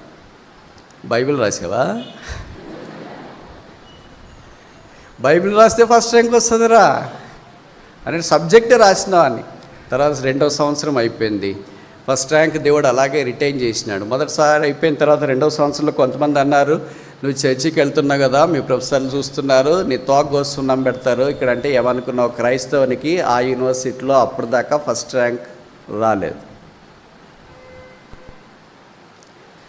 రావడం కష్టం, మీకు తెలుసు కదా ఊరు సంగతి. తెలుసా తెలియదా? తెలుసు, వెరీ గుడ్. అప్పుడు భారతదేశపు ఉపరాష్ట్రపతి ఉండేవాడు కృష్ణకాంత్. ఆంధ్రప్రదేశ్ సమైక్యంగా ఉండేది, గవర్నర్గా ఉన్నాడు. ఆసియాలో 2వ అతిపెద్ద స్టేడియం అక్కడ ఉంది. అక్కడికి వచ్చి బహుమతి ప్రదానం చేస్తారు. గోల్డ్ మెడల్ వచ్చిన వాళ్ళకి కాన్వకేషన్ గౌన్లు అన్నీ వేసుకుంటారు, చూసింటారు కొంతమంది. మీరు గ్రాడ్యుయేషన్ డే అంటారు, దానికి ఇక్కడి నుండి అమెరికాకి పోతారు తల్లిదండ్రుల వాళ్ళు వీళ్ళంతా. సరే, ఆయన వచ్చి బహుమానం ఇస్తుంటే అలాగే నేను తీసుకున్న వెళ్ళాను, క్యాషువల్గా వెళ్ళా, ఎలాగ వెళ్తాను రోజు అలాగే వెళ్ళాను. అయిపోయిన తర్వాత నెక్స్ట్ డే మందిరంకి వెళ్ళాం కదా, ప్రార్థన ఉంటే. మనకు పరీక్ష ఉన్నా మందిరం మానేయము, ఇది చెప్పాల్సిన పాయింట్ ఇది. కనుక ఎక్కడ తిరిగేసి వచ్చినా భూమి గుండ్రంగా ఉందని ఇక్కడికే వస్తాం. పరీక్ష ఉన్నా మందిరం మానేయము, రిజల్ట్స్ వచ్చినా మందిరం మానేయము. కాన్వకేషన్ అంటే గ్రాడ్యుయేషన్ డే సర్టిఫికేట్ ఇచ్చినాడు, గవర్నర్ వచ్చినాడు కదా, ఏం వెళ్తామని మందిరం మానేయము. అలాగే వెళ్ళిన రోజు మందిరంకి వెళ్ళినప్పుడు కనిపిస్తే ఆ అంకుల్ అన్నాడు, ఫస్ట్ ర్యాంక్ వచ్చినందుకు మీకు కంగ్రాచులేషన్స్ అన్నాను. Thank you so much uncle అన్న. నెక్స్ట్ ఉదయం ఆయన ఫోన్ చేసి, పేపర్లో నీ ఫోటో వచ్చింది కదా. అంటే ఫస్ట్ ర్యాంకర్స్ గవర్నర్ ఇచ్చే బహుమానాలన్నీ ఫోటోలో పేపర్లో ఫోటో వేస్తారు, అలాగొచ్చింది అన్నాడు. నేను ఆయన్ని కట్ చేసుకుని పోయి దాన్ని చూపించిన, చూడండి అంకుల్ ఫోటో వచ్చింది, మీరే చెప్పారు, థ్యాంక్ యూ వెరీ మచ్ అని. ఇప్పుడు మందికి రమ్మంటారా, ఇక్కడ కొట్టమంటారా? దేవునికి ఇచ్చే సమయము దేవుడు నష్టపరచడు. నీ స్నేహితులకి ఇచ్చేది నష్టపరచవచ్చు, నీ ఇరుగు పొరుగు వారికి నువ్వు స్పెండ్ చేసే సమయం నష్టపరచవచ్చు. దేవుని మందిర ఆవరణంలో బైబిల్లో రాయబడింది కదా, ఒక దినము గడుపుతా 1000 దినముల కంటే శ్రేష్ఠం. దేవునికి ఇచ్చే సమయము దేవుడు వ్యర్థపరచడు. ఆ రోజు నుండి ఈ రోజు దాకా దేవుడు అనేక విషయాలు నా బలహీనతల్లో, అంటే ఇవన్నీ నేను చెప్తున్నానంటే నేనేమి అంత గొప్ప ఆత్మీయుడనేం కాదు. నా పొరపాట్లు నాకున్నాయి, నా ఓటమి నాకుంది, నా కృంగదల నాకుంది, నా అవమానం నాకుంది, నా కన్నీరు నాకుంది, నా బాధ నాకుంది, నా ఇబ్బందులు నాకున్నాయి, నాకు కలిగినన్ని పోరాటాలన్నీ నాకున్నాయి. నా కన్నీళ్ళే అన్నపానములైన దినాలు ఉన్నాయి, పస్తుతో ఉన్న దినాలు ఉన్నాయి, బాధతో ఉన్న దినాలు ఉన్నాయి. ఇవన్నీ దాచిపెట్టి యేసు ప్రభు చేసిన ఆ గొప్ప శిలువ కార్యాన్ని మాత్రమే నేను మీకు ప్రకటన చేస్తూ ఉన్నాను. కనుక దేవుని జనమా, దేవుని మందిరాన్ని విడిచిపెట్టద్దు. పరిస్థితులు ఏమైనా సరే దేవుడు నిన్ను విడిచిపెట్టాడు. ఆయన ఇంటిని నువ్వు కడితే ఆయన నీ ఇంటిని కడతాడు. If you build his house, you will build your house. నీవు లేచి మూడోది చూస్తామా?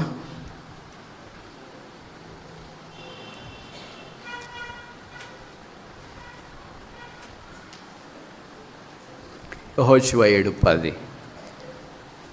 జాషువా చాప్టర్ 7 వర్స్ మన యెహోషువ 7:10. Joshua chapter 7 verse 10.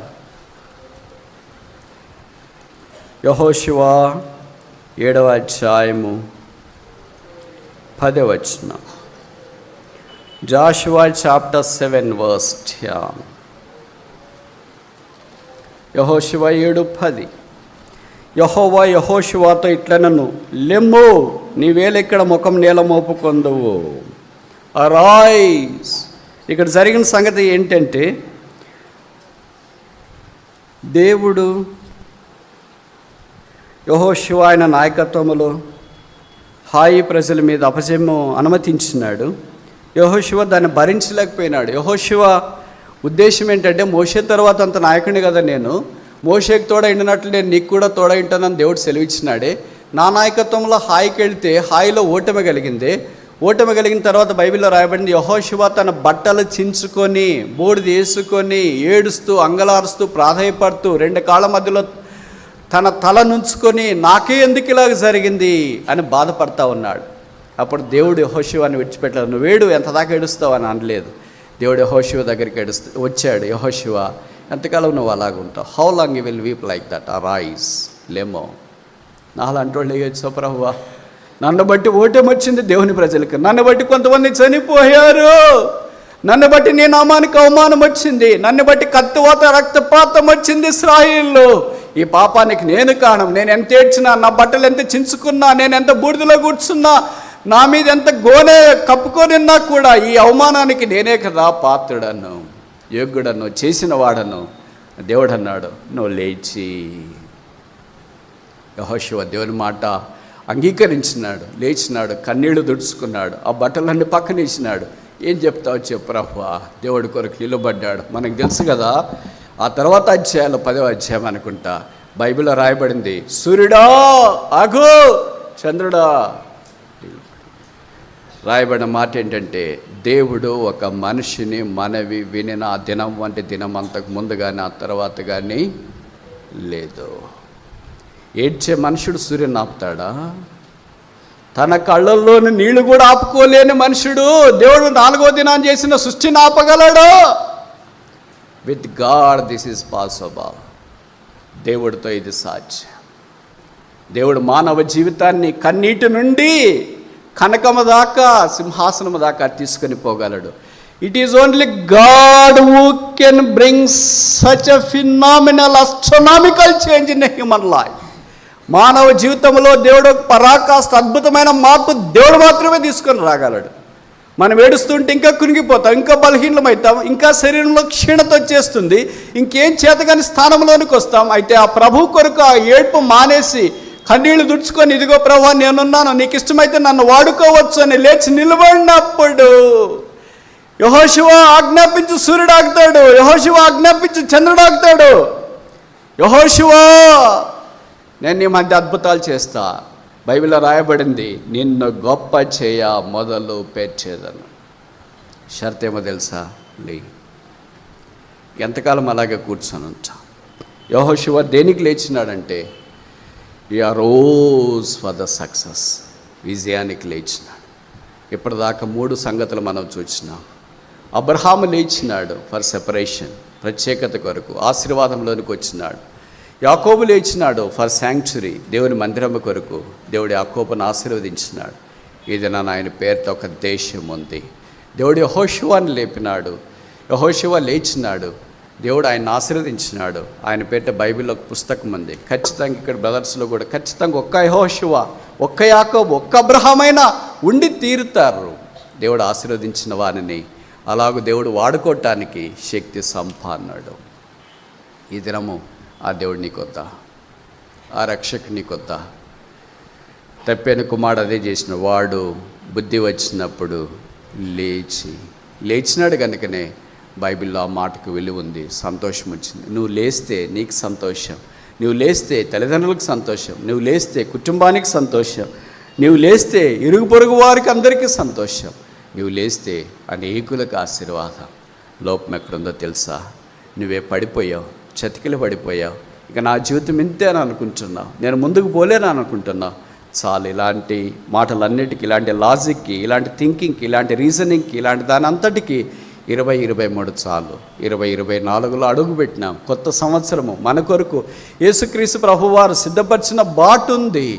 ఆయన మనను ప్రేమించే పరలోకము నుండి భూమి మీదకి వచ్చి సెలువు మీదకి వెళ్ళి రక్తము కార్చి చనిపోయి సమాధి చేయబడి తిరిగి లేపబడ్డాడు. యేసు ప్రభు యొక్క రక్తం ఉన్నంత దాకా ఎన్నిసార్లు అయినా ఆ రక్తపు ఊటలోనికి వెళ్ళి మనల్ని కడిగి శుద్ధీకరించుకొని ఆ సెలువు వైపు చూస్తూ ఎంత ఏడ్చినా, ఎంత దుఃఖపడుతున్నా, ఎంత పేగులు దొరకపోయినా, ఎంత కడుపు తెంచుకున్నా సరే ఆ సెలువు దగ్గర నిలబడినప్పుడు బైబిల్లో రాయబడింది, ఈయన సమస్తమును బాగుగా చేసి ఉన్నాడు.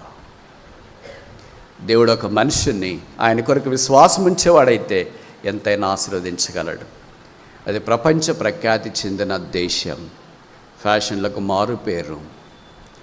లోకం యొక్క ఫ్యాషన్ అంతా మొట్టమొదట అక్కడే ఆవిర్భవిస్తుంది.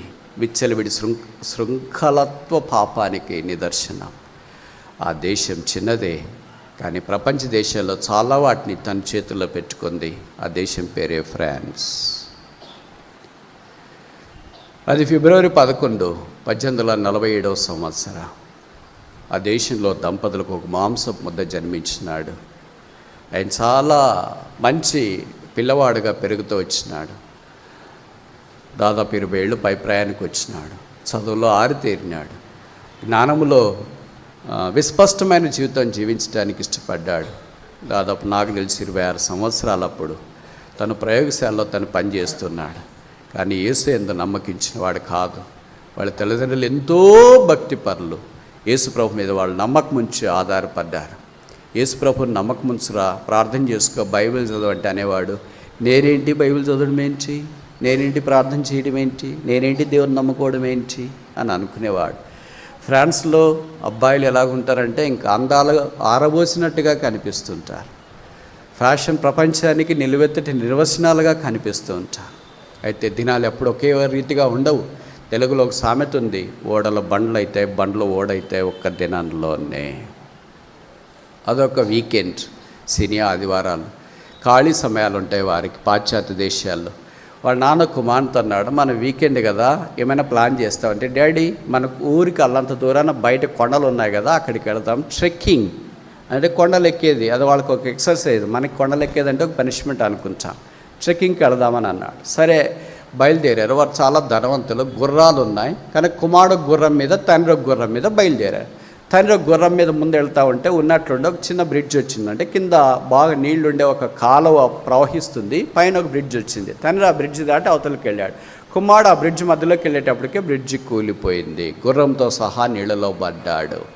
నాన్న నాన్న నాన్నని కేకలేస్తున్నాడు. నాన్న అవతల వైపు ఉన్నాడు, కుమారుడు నీళ్లలో ఉన్నాడు, ప్రాణాపాయ పరిస్థితిలో ఉన్నాడు, ఇంకేమవుతాడో తెలియదు, చనిపోవటానికి సిద్ధంగా ఉన్నాడు. నాన్న ఇప్పుడు రక్షించలేడు, కాపాడలేడు, కరుణించలేడు, గుర్రం కూడా ఇప్పుడు రక్షించలేడు. అప్పుడు వాళ్ళ నాన్న ఒక చిన్న సలహా ఇచ్చినాడు, కుమారుడా నేను ఇప్పుడు నిన్ను రక్షించలేను, నీ దగ్గరికి నేను వచ్చినాను, ఇద్దరు కలిసి నీళ్ళలో కొట్టుకుపోతా, కనుక నేను రక్షించే ఒకే ఒక సూత్రం చెప్తా, జీసస్ సేవ్ మీ, యేసు నన్ను రక్షించని ఒక చిన్న ప్రార్థన చేయి, యేసు ప్రభు నీ ప్రార్థన ఆలకించి నేను రక్షిస్తాడన్నాడు. అప్పుడు దేవుడు గుర్తొచ్చాడు ఆ యవనస్తునికి, ఇలాగో చనిపోతాను కదా, ఈ మాట ప్రార్థన చేసి చనిపోతే తప్పేముందని అనుకున్నాడు. ఇలాగ ప్రార్థన చేశాడు, జీసస్ సేవ్ మీ, యేసు నన్ను రక్షించాలి. వెంటనే తనకు తెలియకుండానే గుర్రానికి బాగా హుషారు వచ్చింది. ఈయన గుర్రము తన భుజం మీద వేసుకునింది. ఆ నీళ్లు దాటుకొని బయటకు వచ్చింది. తండ్రి పాదాల మీద పడ్డాడు కుమారుడు. తండ్రిని అత్తుకున్నాడు కుమారుడిని తండ్రి అత్తుకున్నాడు. ఇద్దరు కలిసి యేసుని అక్కడ స్తుతించినారు. యేసు ప్రభువుని అంగీకరించినాడు ఆ యవనస్తుడు. తర్వాత ఇంతై గొప్ప శాస్త్రవేత్తగా ఆయన మారాడు. ఈ దినాన ఆ శాస్త్రవేత్త పేరు లేకపోతే బహుశా మానవ జాతి ఉండదేమో. ముఖ్యంగా కోవిడ్ దినాల్లో మీరంతా ఒకటి విన్నారు కదా, దాన్నే వ్యాక్సిన్ అని అంటాము. ఆ వ్యాక్సిన్ పరిశోధన చేసి ఫార్మ్ చేసింది ఆ శాస్త్రవేత్త. ఆయన 3 వ్యాక్సిన్లు తయారు చేశాడు. మొదటిది ఏంటంటే ర్యాబీస్, కుక్కలు గడిచినప్పుడు వేసుకునే వ్యాక్సిన్ తయారు చేశాడు. రెండోది కలరా లాంటిది వచ్చింది, దాని కొరకు ఒక వ్యాక్సిన్ తయారు చేశాడు. మూడవది జ్వరం లాంటి ఒక రకమైన వ్యాధి వస్తే దానికి వ్యాక్సిన్ తయారు చేశాడు. ఆయన కరోనా దినాల్లో ప్రపంచాన్ని అంతటినీ ఇండైరెక్ట్గా ఆదుకున్న వ్యాక్సిన్ నిర్మాణకుడు. ఆయన పేరే Louis Pasteur. Father of biochemistry, father of microbiology, father of vaccination. ఆ ఫార్ములాను ఆధారం చేసుకుని ప్రపంచం రకరకాలుగా డెవలప్ చేస్తూ వచ్చింది. ఒక్క యవనస్తుని దేవుడు ప్రపంచానికి ఒక నక్షత్రంగా, ఒక సూర్యునిగా వాడుకోదలుచున్నాడు. ఇక్కడ ఎన్ని నక్షత్రాలు ఉన్నాయి. ప్రపంచాన్ని ఎలాగ వెలిగించాలా, నల్గొండని ఎలాగ వెలిగించాలా, కుటుంబాన్ని ఎలాగ వెలిగించాలా, క్రీస్తు కొరకే ఎలాగ దీదీప్యమానమైన వెలుగుగా జీవించాలా అనే ఆశ నీలో ఉంటే యేసుప్రభు ఆశను తప్పక నెరవేర్చడానికి ఇష్టం కలిగి ఉన్నాడు. ఇష్టమేనా? సిద్ధమేనా? ప్రభుకి నిలబడే వాళ్ళకు కావాలా, లేచే వాళ్ళకు కావాలి. నువ్వు సోమర్తనంలో ఉన్నంత దాకా అలాగే ఉంటావు, పాపంలో ఉన్నంత దాకా అలాగే ఉంటావు, ఉచ్చులో ఉన్నంత దాకా అలాగే ఉంటావు, బంధకాల్లో ఉన్నంత దాకా అలాగే ఉంటావు. ఏదో రక్షణ పొందిన పరలోకానికి వెళ్తానులే అని అనుకునేంత దాకా అలాగే ఉంటావు. అక్కడ నుండి నువ్వు తిరిగి లేయటానికి ప్రయత్నం చేస్తే మిగతా బాధ్యత, పూచీకత్తు ప్రభు తీసుకుంటాడు. ఏలియా ఇచ్చిన దుప్పటి ఎలీషా తీసుకోలేకపోతే ఎలీషాను దేవుడు వాడుకోలేడు. ఇది నాన్న యేసు ప్రభు మనకిచ్చిన దుప్పటే పరిశుద్ధాత్మ దేవుడు. ఆయన స్వీకరించకపోతే మనం వాడుకోలేము. పరిస్థితులు మారొచ్చు. బైబిల్లో రాయబడింది కదా, దేవుని ప్రజలైన వారు, ఆయన కొరకు ఒక శ్రేష్టమైన వారు ఇశ్రాయేలు, నీ భాగ్యం ఎంత గొప్పది, యెహోవా రక్షించిన నిన్ను పోలిన వాడెవరు. అసలు నీకు ఎవరు పోలికలేదు తెలుసా? You are unparallel, you are unique, you are different, you are heavenly, you are divine, you are godly, you are high calibre believer. ఇవన్నీ దేవుడు అసమానంగా ఉంచున్నాడు. మనకి 2 విషయాలు ఉంటాయి, ఇది చెప్పిన ఆయన ముగించడానికి ప్రయత్నం చేస్తా. మొదటిది ఏంటంటే ప్లేస్, రెండవది ఏంటంటే పొజిషన్. నీకు ఒక పొజిషన్ ఉందనుకో, అంటే ఇక్కడ చాలామంది టీచర్లు ఉంటారు కదా, మీరు టీచర్లు అనుకోండి, నీ పొజిషన్ సేమ్ ఉంటుంది, ప్లేస్ మారుతుంది. అంటే నల్గొండ నుండి మిర్యాలగూడ వేయచ్చు, మిర్యాలగూడ నుండి ఇంకోటి ఏంటి నార్కెట్పల్లె ఏదో వేయచ్చు, అక్కడి నుండి ఇంకొక ఊరు ఏదైనా వేయచ్చు. నీ ప్లేస్ మారింది కానీ ఉద్యోగమే మారలే. ఒకళ్ళకి ప్రమోషన్ వస్తే ఒకళ్ళు ఎస్జిటిని పీజిటిని ఏదో అలాగైతారో హెచ్ఎం దాకా వస్తారు, కానీ నీ వృత్తి మారలేదు. You are a teacher. నల్లగొండలో ఉన్న టీచరే, మిర్యాలగూడలో ఉన్న టీచరే, సూర్యాపేటలో ఉన్న టీచరే, కోదాడలో ఉన్న టీచరే, దేవరపల్లిలో ఉన్న టీచరే, నకరెట్కల్లో ఉన్న టీచరే, చిట్యాల్లో ఉన్న టీచరే, ఎక్కడున్నా నువ్వు టీచరే. ప్లేస్ మారింది, ఉద్యోగం మారలేదు. అలాగే సింహం ఉందనుకోండి, అది అడవిలో ఉన్న సింహమే, ఇంట్లోకి వచ్చిన సింహమే, బోనులో ఉన్న సింహమే, గుహలో ఉన్న సింహమే. అది బంధించబడి తను తాను అప్పగించుకోవడానికి మానవ దగ్గరకు వచ్చినా కూడా దాన్ని సింహమే అని అంటారు. అడవిలో ఉన్న సింహం ఇంట్లోకి వస్తే, అబ్బా పిల్లి వచ్చింది, రండి బ్రదర్ ఫోటో తీసుకుందామంటారా? ఏంటి అంటారా ఏంటండి? సింహం అడవిలో ఉన్న, క్లాస్ రూమ్లోకి వచ్చిన, ఇంటి మీద ఎక్కిన సింహమే. నువ్వెవరో తెలుసా దేవుడికి? ప్రకటన 5:5, ఎవడను యోగ్యుడు లేడని ఉన్నప్పుడు నేను ఏడ్చుచుండగా ఏడవకము, దావీదుకు వేరు చిగురు, యూదా గోత్రపు సింహము, the lion of the tribe of JUDA has conquered to open the book. యూదా గోత్రపు సింహము జయము పొందనని నాతో చెప్పగా. ఆయన ఎవరు? సింహము. సింహానికి ఏం పిల్లలు పుడతాయి? నిజం చెప్పండి, అబద్ధం చెప్పొద్దు. కుక్కకి ఏం పిల్లలు పుడతాయి? పందికి ఏ పిల్లలు పుడతాయి? కుక్కకి ఏం పిల్లలు పుడతాయి? ఆవుకి ఏ పిల్లలు పుడతాయి? బర్రెకి ఏ పిల్లలు పుడతాయి? సింహానికి ఏ పిల్లలు పుడతాయి?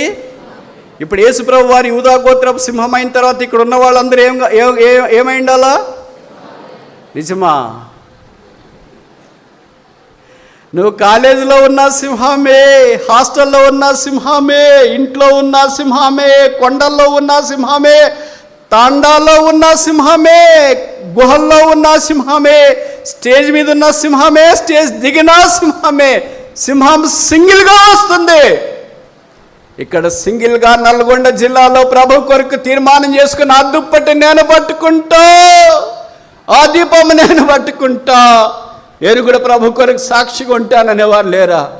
భగత్ సింగ్ గారు ఆయన చదువుకున్న వారు ఇక్కడే భారతదేశంలో తెలంగాణలో హైదరాబాదులో ఆయన 1950లో అడుగుపెట్టాడు. సింహం సింగిల్గా వస్తుంది. ఏనాడు ఆయన తలంచలేదు. ఆయన ద్వారా విశేషంగా ప్రభు ఇంతమందిని ఆకర్షిస్తాడని తన ప్రాణాన్ని పణంగా పెట్టాడు. చెమటను రక్తంగా మార్చినాడు. క్రీస్తు యొక్క సులువ వార్తను ప్రకటించినాడు. ఇది నాన్న కొత్త నిబంధనకు దగ్గరలో ఉండే సంఘాన్ని ఇచ్చినాడు.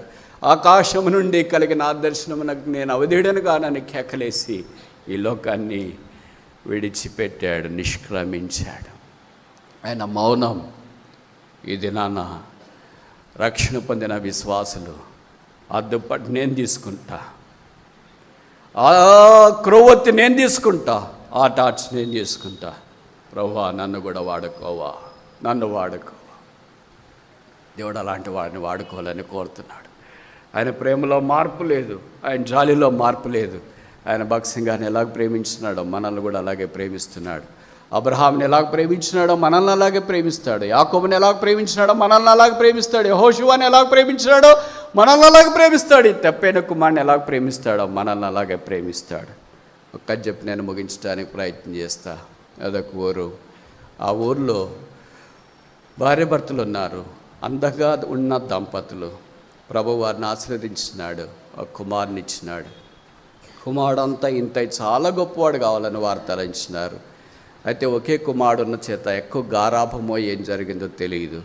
మొత్తానికి 10వ తరగతికి వచ్చేలోకి ఫెయిల్ అయిపోయాడు.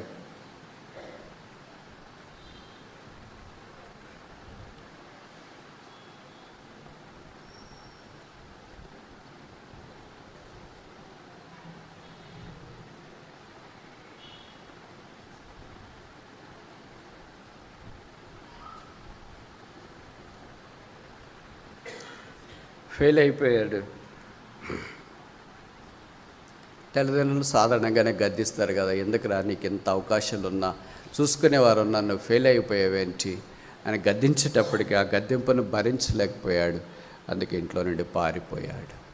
కొన్ని రోజులు ప్లాట్ఫామ్స్, రైల్వే ప్లాట్ఫామ్స్లో, బస్ స్టాండ్లో అటు ఇటు ఉన్నాడు. వాళ్ళు వీళ్ళు ఇచ్చేది ఏదో తిన్నాడు.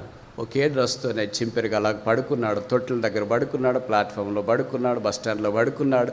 మనిషి వికార రూపుడైపోయాడు. తల్లిదండ్రులకు దూరం అయ్యాడు. ఒకవైపు ఆలోచిస్తే తల్లిదండ్రులు ఉన్న ఒక కుమార్నే మనం దూరం చేసుకున్నామనే బాధతో వారు కుమిలిపోయి వారు మనసం పట్టారు. కంటికి నిద్ర లేదు, కడుపుకు ఆహారం లేదు, శరీరానికి సౌఖ్యం లేకుండా దాదాపు బల్లి గోడకు అతుక్కున్నట్లుగా వారు మంచానికి అలాగే అతుక్కుండిపోయారు. ఈ కుమారుడు కథ కట్ చేసి యువతల వైపు వస్తే కుమారుడు కూడా తల్లిదండ్రులు వదిలిపెట్టి వచ్చాడు కనుక సరైన సమయానికి భోజనం లేదు, నిద్ర లేదు, స్నానం లేదు, విశ్రాంతి లేదు, పట్టించుకునేవారు లేరు, బాగు చేసేవారు లేరు, బాగు చూపేవారు లేరు కనుక ఆ పిల్లవాడు కూడా అలాగే పూర్తిగా ఆరోగ్యం క్షీణించే దశలోనికి వచ్చింది. అటు ఇటుగా చాలా దూరంగా వెళ్ళిపోయాడు. ఉదాహరణకు నల్గొండ నుండి హైదరాబాద్ వెళ్ళిపోయాడు అనుకోండి. వెళ్ళిపోయిన తర్వాత ఎన్ని రోజులు ఉంటాడో తల్లిదండ్రులకు దూరంగా ఉండలేకపోయాడు. శరీరం అంతా కుమిలిపోయింది, కందిపోయింది, వాసిపోయింది. మరణానికి సమీపంగా ఉన్నానని అర్థమైంది అనుకుంటా. కనుక చనిపోయేటప్పుడైనా తల్లిదండ్రుల దగ్గరికి వెళ్ళి చూసి చనిపోదామని అనుకున్నాడు. అప్పుడు 15 పైసలకు ఒక కార్డు ఇచ్చేవాడు, పోస్ట్ కార్డు. ఆ కార్డు తీసుకొని తల్లిదండ్రులకు అడ్రస్ తెలుసు కదా, ఇంటి అడ్రస్ దానికి, ఇంటికి పలానా అని అడ్రస్ రాసి ఆ కార్డులో రాశాడు, ప్రియమైన తల్లిదండ్రులకు తెప్పైన మీ కుమారుడు రాయి ఉత్తరమేమనగా, నేను 10వ తరగతి ఫెయిల్ అయినందుకు మీరు నన్ను గద్దించినారు.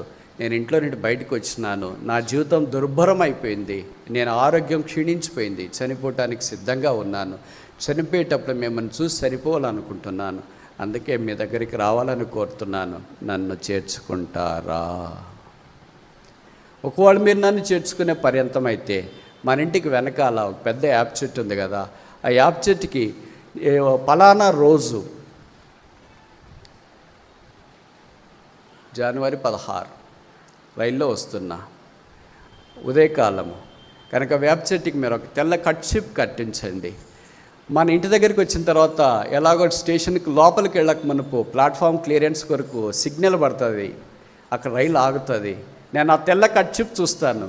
ఒకవేళ ఆ కట్షిప్ ఉంటే నేను రైలు దిగి ఇంటికి వస్తాను, ఆ కట్షిప్ లేకపోతే నేను రైల్లో వెళ్ళిపోతాను. నాకు మీకు ఇదే ఆఖరి అవుతుంది. ఇట్లు తప్పిపోయిన మీ కుమారుడు. కథ కట్ చేస్తాం. భార్య భర్తలు ఇద్దరూ మంచం పట్టుకుని ఉన్నప్పుడు దినాన మధ్యాహ్నం పూట తలుపు కొట్టారు. బెల్ మోగింది. ఏంటా అని వచ్చి చూస్తే పోస్ట్ మ్యాన్ వచ్చినాడు. ఇదిగో మీకు ఉత్తరం అంటే, మాకు ఉత్తరమా? ఎవరున్నారు రాసేవాళ్ళు? ఏమనంటే వచ్చింది ఇచ్చేసి పోతున్నాను అని ఇచ్చేసి వెళ్ళిపోయాడు.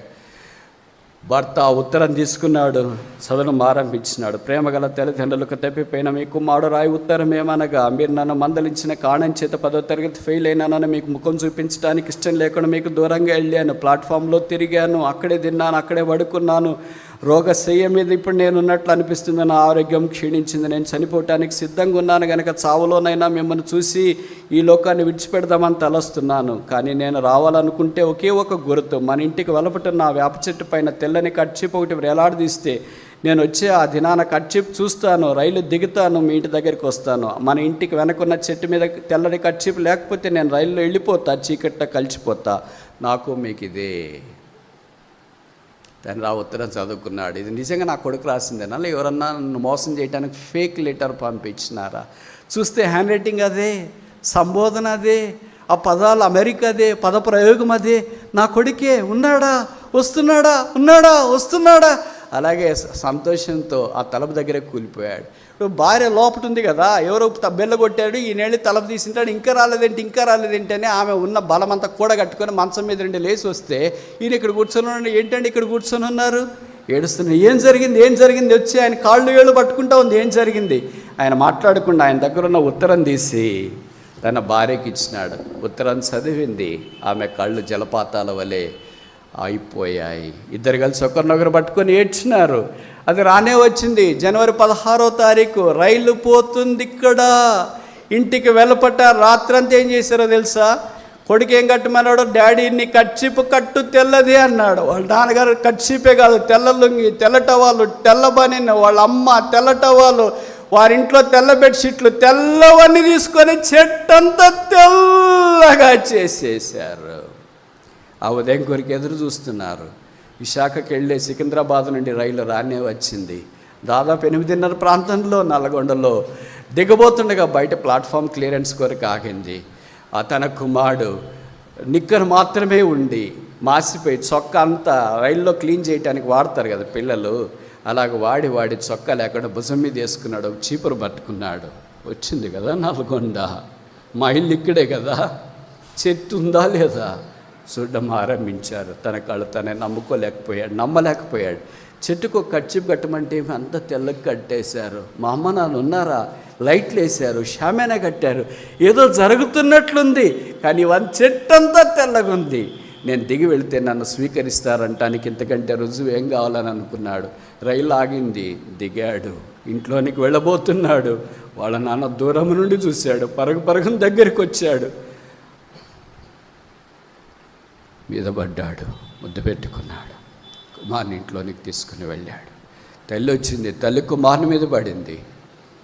వారి సంతోషానికి అవధులు లేవు. దీన్ని మనం కట్ చేస్తే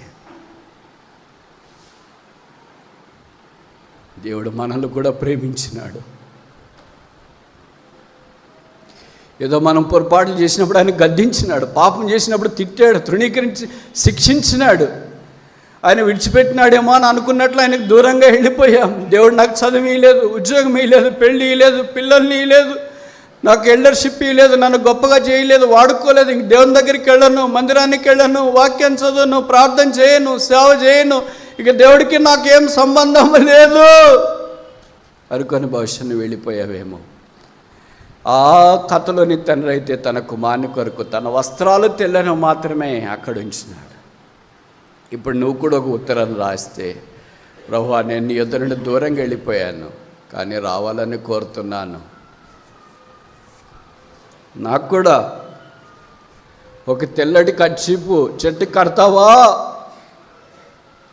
అప్పుడు దేవుడు అంటున్నాడు, నాకు ఒక ఇల్లు లేదు, నాకు ఒక కర్చీఫ్ లేదు, నాకున్నది ఒక్కటి, నా ఏకైక కుమారుడు, నా ద్వితీయ కుమారుడు, నా ప్రియ కుమారుడు, నాతో ఉన్న కుమారుడు. నీ కర్చీఫ్ కాదు నేను కట్టేది, నా కుమారుణ్ణి ఈ చెట్టుకు కట్టేస్తున్నాను. యేసును సిలువకు అప్పగించినాడు. ఓ పాపి, పడిపోయినవాడా, లోకం వైపు వెళ్ళిపోయినవాడా, నా కుమారు నా చెట్టుకు సిలువ కట్టేశాను. ఇంతకంటే ప్రేమ ఇంకేం చూపించగలను? ఇంతకంటే తప్పిపోయిన పాపి విషయమై నేను ఇంకేమని ప్రేమించగలను? నా కుమారుని చూసి ఏదైనా నువ్వు తిరిగి రావచ్చు. రాగలవా? నన్ను స్వీకరిస్తావా ప్రభువా? నన్ను స్వీకరిస్తావా? దేవుడు తన కుమారుని అనుగ్రహించడానికి వెనుదీయలేదు కనుక ఆయనతో పాటు సమస్తము మనకు అనుగ్రహించాలని కోరుతున్నాడు. ఇది నాన్న తప్పిపోయిన మనము, దేవునికి దూరం అయిపోయిన మనము, ఆత్మీయంగా లేకుండా కృషించిపోయిన మనము 23 అంతా అలాగే పడిపోయాము, పతనమైపోయాము, దూరం అయిపోయాము, దేవుని మందిరాన్ని విడిచిపెట్టాము, వాక్యాన్ని విడిచిపెట్టాము, సహవాసాన్ని విడిచిపెట్టాము, పరిచయాన్ని విడిచిపెట్టాము, దేవునికి దూరంగా వెళ్ళిపోయి కంపు కొడుతున్నాము. అర్ధనగ్నంగా, అసహ్యంగా, దిక్కుమాలిన వారాయి ఈ మధ్యాహ్నము లేదా ఈ ఉదయం శిలువ దగ్గరికి వస్తే ఆయన స్వీకరించడానికి సిద్ధంగా ఉన్నాడు. ఇష్టమేనా? బుద్ధి వచ్చినప్పుడు వాడు లేచి తండ్రి యొద్దకు వచ్చాను. ప్రార్థన.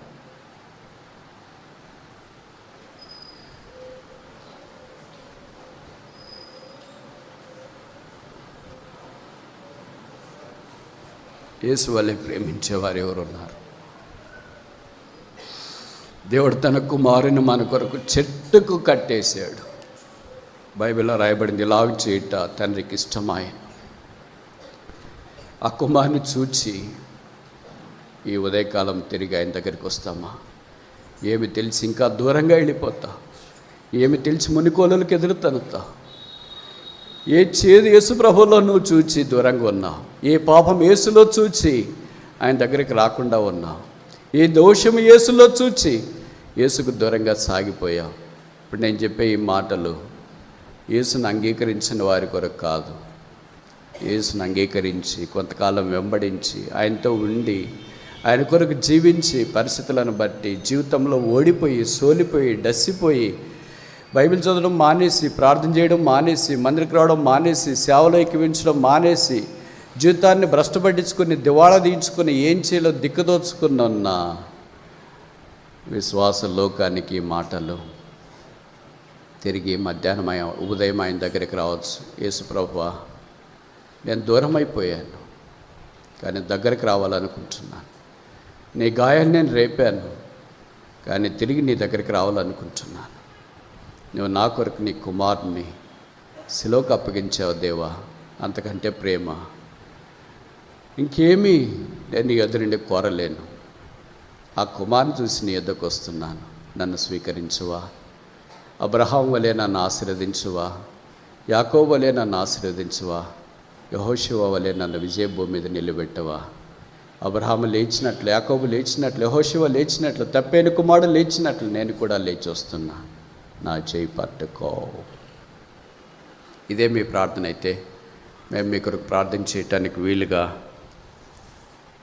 మీ కుడి చేతిని తలకు పైగా కనబడేటట్టు ఎత్తి ఉంచండి. విశ్వాసులు సమకూర్చబడాలని కోరేవారు మేము మీ కొరకు ప్రార్థన చేయడం మీకు ఇష్టమైతే డెసిషన్ ఫర్ రెస్టోరేషన్, సమకూర్పు కొరకైన తీర్మానం. బ్రదర్స్ కానీ సిస్టర్స్ కానీ, ఇంతదాకా ప్రభువా నేను ఆశీర్వాదంలోనికి రాలేకపోయాను, ఈ కొత్త సంవత్సరం నా జీవితంలో కొత్త వరవడిని తీసుకొని వచ్చినట్లుగా నన్ను ఆశీర్వదించు. నేను లేచి నీ యొద్దకు వస్తున్నా. నా చేయి పట్టుకో, నా చేయి పట్టుకో, నా చేయి పట్టుకో, నా చేయి పట్టుకో అని కోరేవారు ఎవరైనా ఉంటే మీ కుడి చేతిని తలకు పైగా కనబడేటట్టు ఎత్తి ఉంచండి. మేము మీ దగ్గరకు ఒక కార్డు తీసుకొని వస్తాము.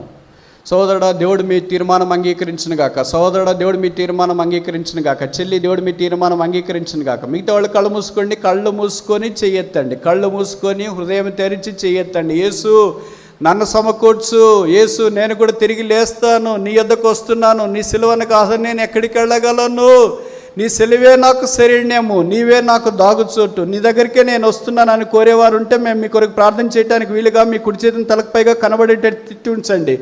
సోదరి దేవుడు మీ తీర్మానం అంగీకరించును గాక.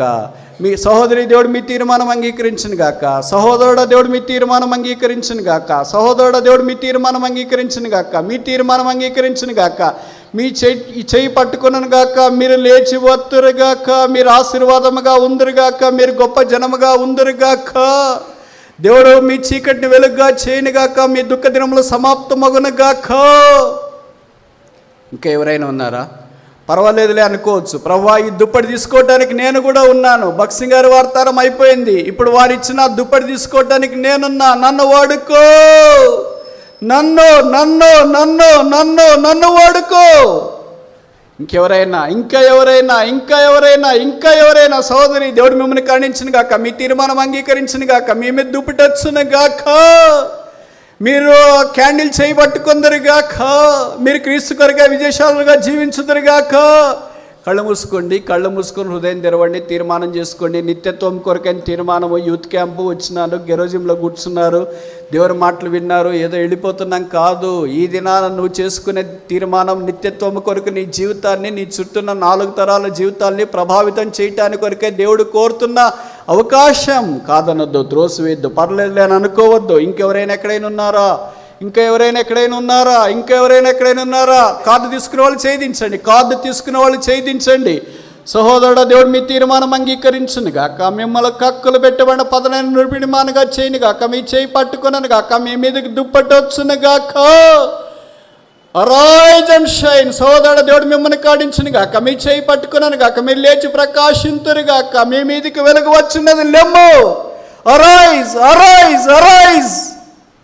ఇంకెంతకాలం పడుకొని ఉంటావు? ఇంకెంతకాలం పడక మీద ఉంటావు? ఇంకెంతకాలం ఏడుస్తుంటావు? ఇంకెంతకాలం కుమిలిపోతుంటావు? ఇంకెంతకాలము సోమరువై ఉంటావు? ఇంకెంతకాలము శాపానికి మాదిరిగా ఉంటావు? ఇంకెంతకాలము ఇలాగే ఉండిపోతావు? లేచి ఆశీర్వాదం వైపు, శిలువ వైపు పరుగులు తీస్తూ ఈ ఉదయకాలం రావాలని ప్రభు కోరుతున్నాడు. సహోదరుడా, దేవుడు నీ చేయి పట్టుకొనను గాక. వణుకుచున్న నీ చేయి ఆయన పట్టుకొనను గాక. బలహీనమైన నీ హృదయాన్ని ఆయన భద్రపరచును గాక. సడిలైన మోకాళ్ళను ఆయన బలపరచును గాక. గుండె చెదిరిన వారిని ఆయన బాగు చేయును గాక. ఇంకా ఎవరైనా? చెల్లి, తమ్ముడు, సహోదరుడా, అక్క, అన్నా, ఆకాశం నుండి కలిగిన ఆ దర్శనమునకి నేను అవిధేయుడను కాను. ఇదిగో ప్రభువా, నేను కూడా ఉన్నా. భక్సింగ్ గారు ఏదైతే చేసి ముగించిపోయాడో దాన్ని కొనసాగించడానికి నా వంతుగా నేనున్న స్థలంలో నేను నీ ద్వారా వాడబడాలని కోరుతున్నాను. నా చెయ్యి పట్టుకో, నన్ను లేవనెత్తు. ఎవరైనా ఉన్నారా? ఇంకెవరైనా ఉన్నారా?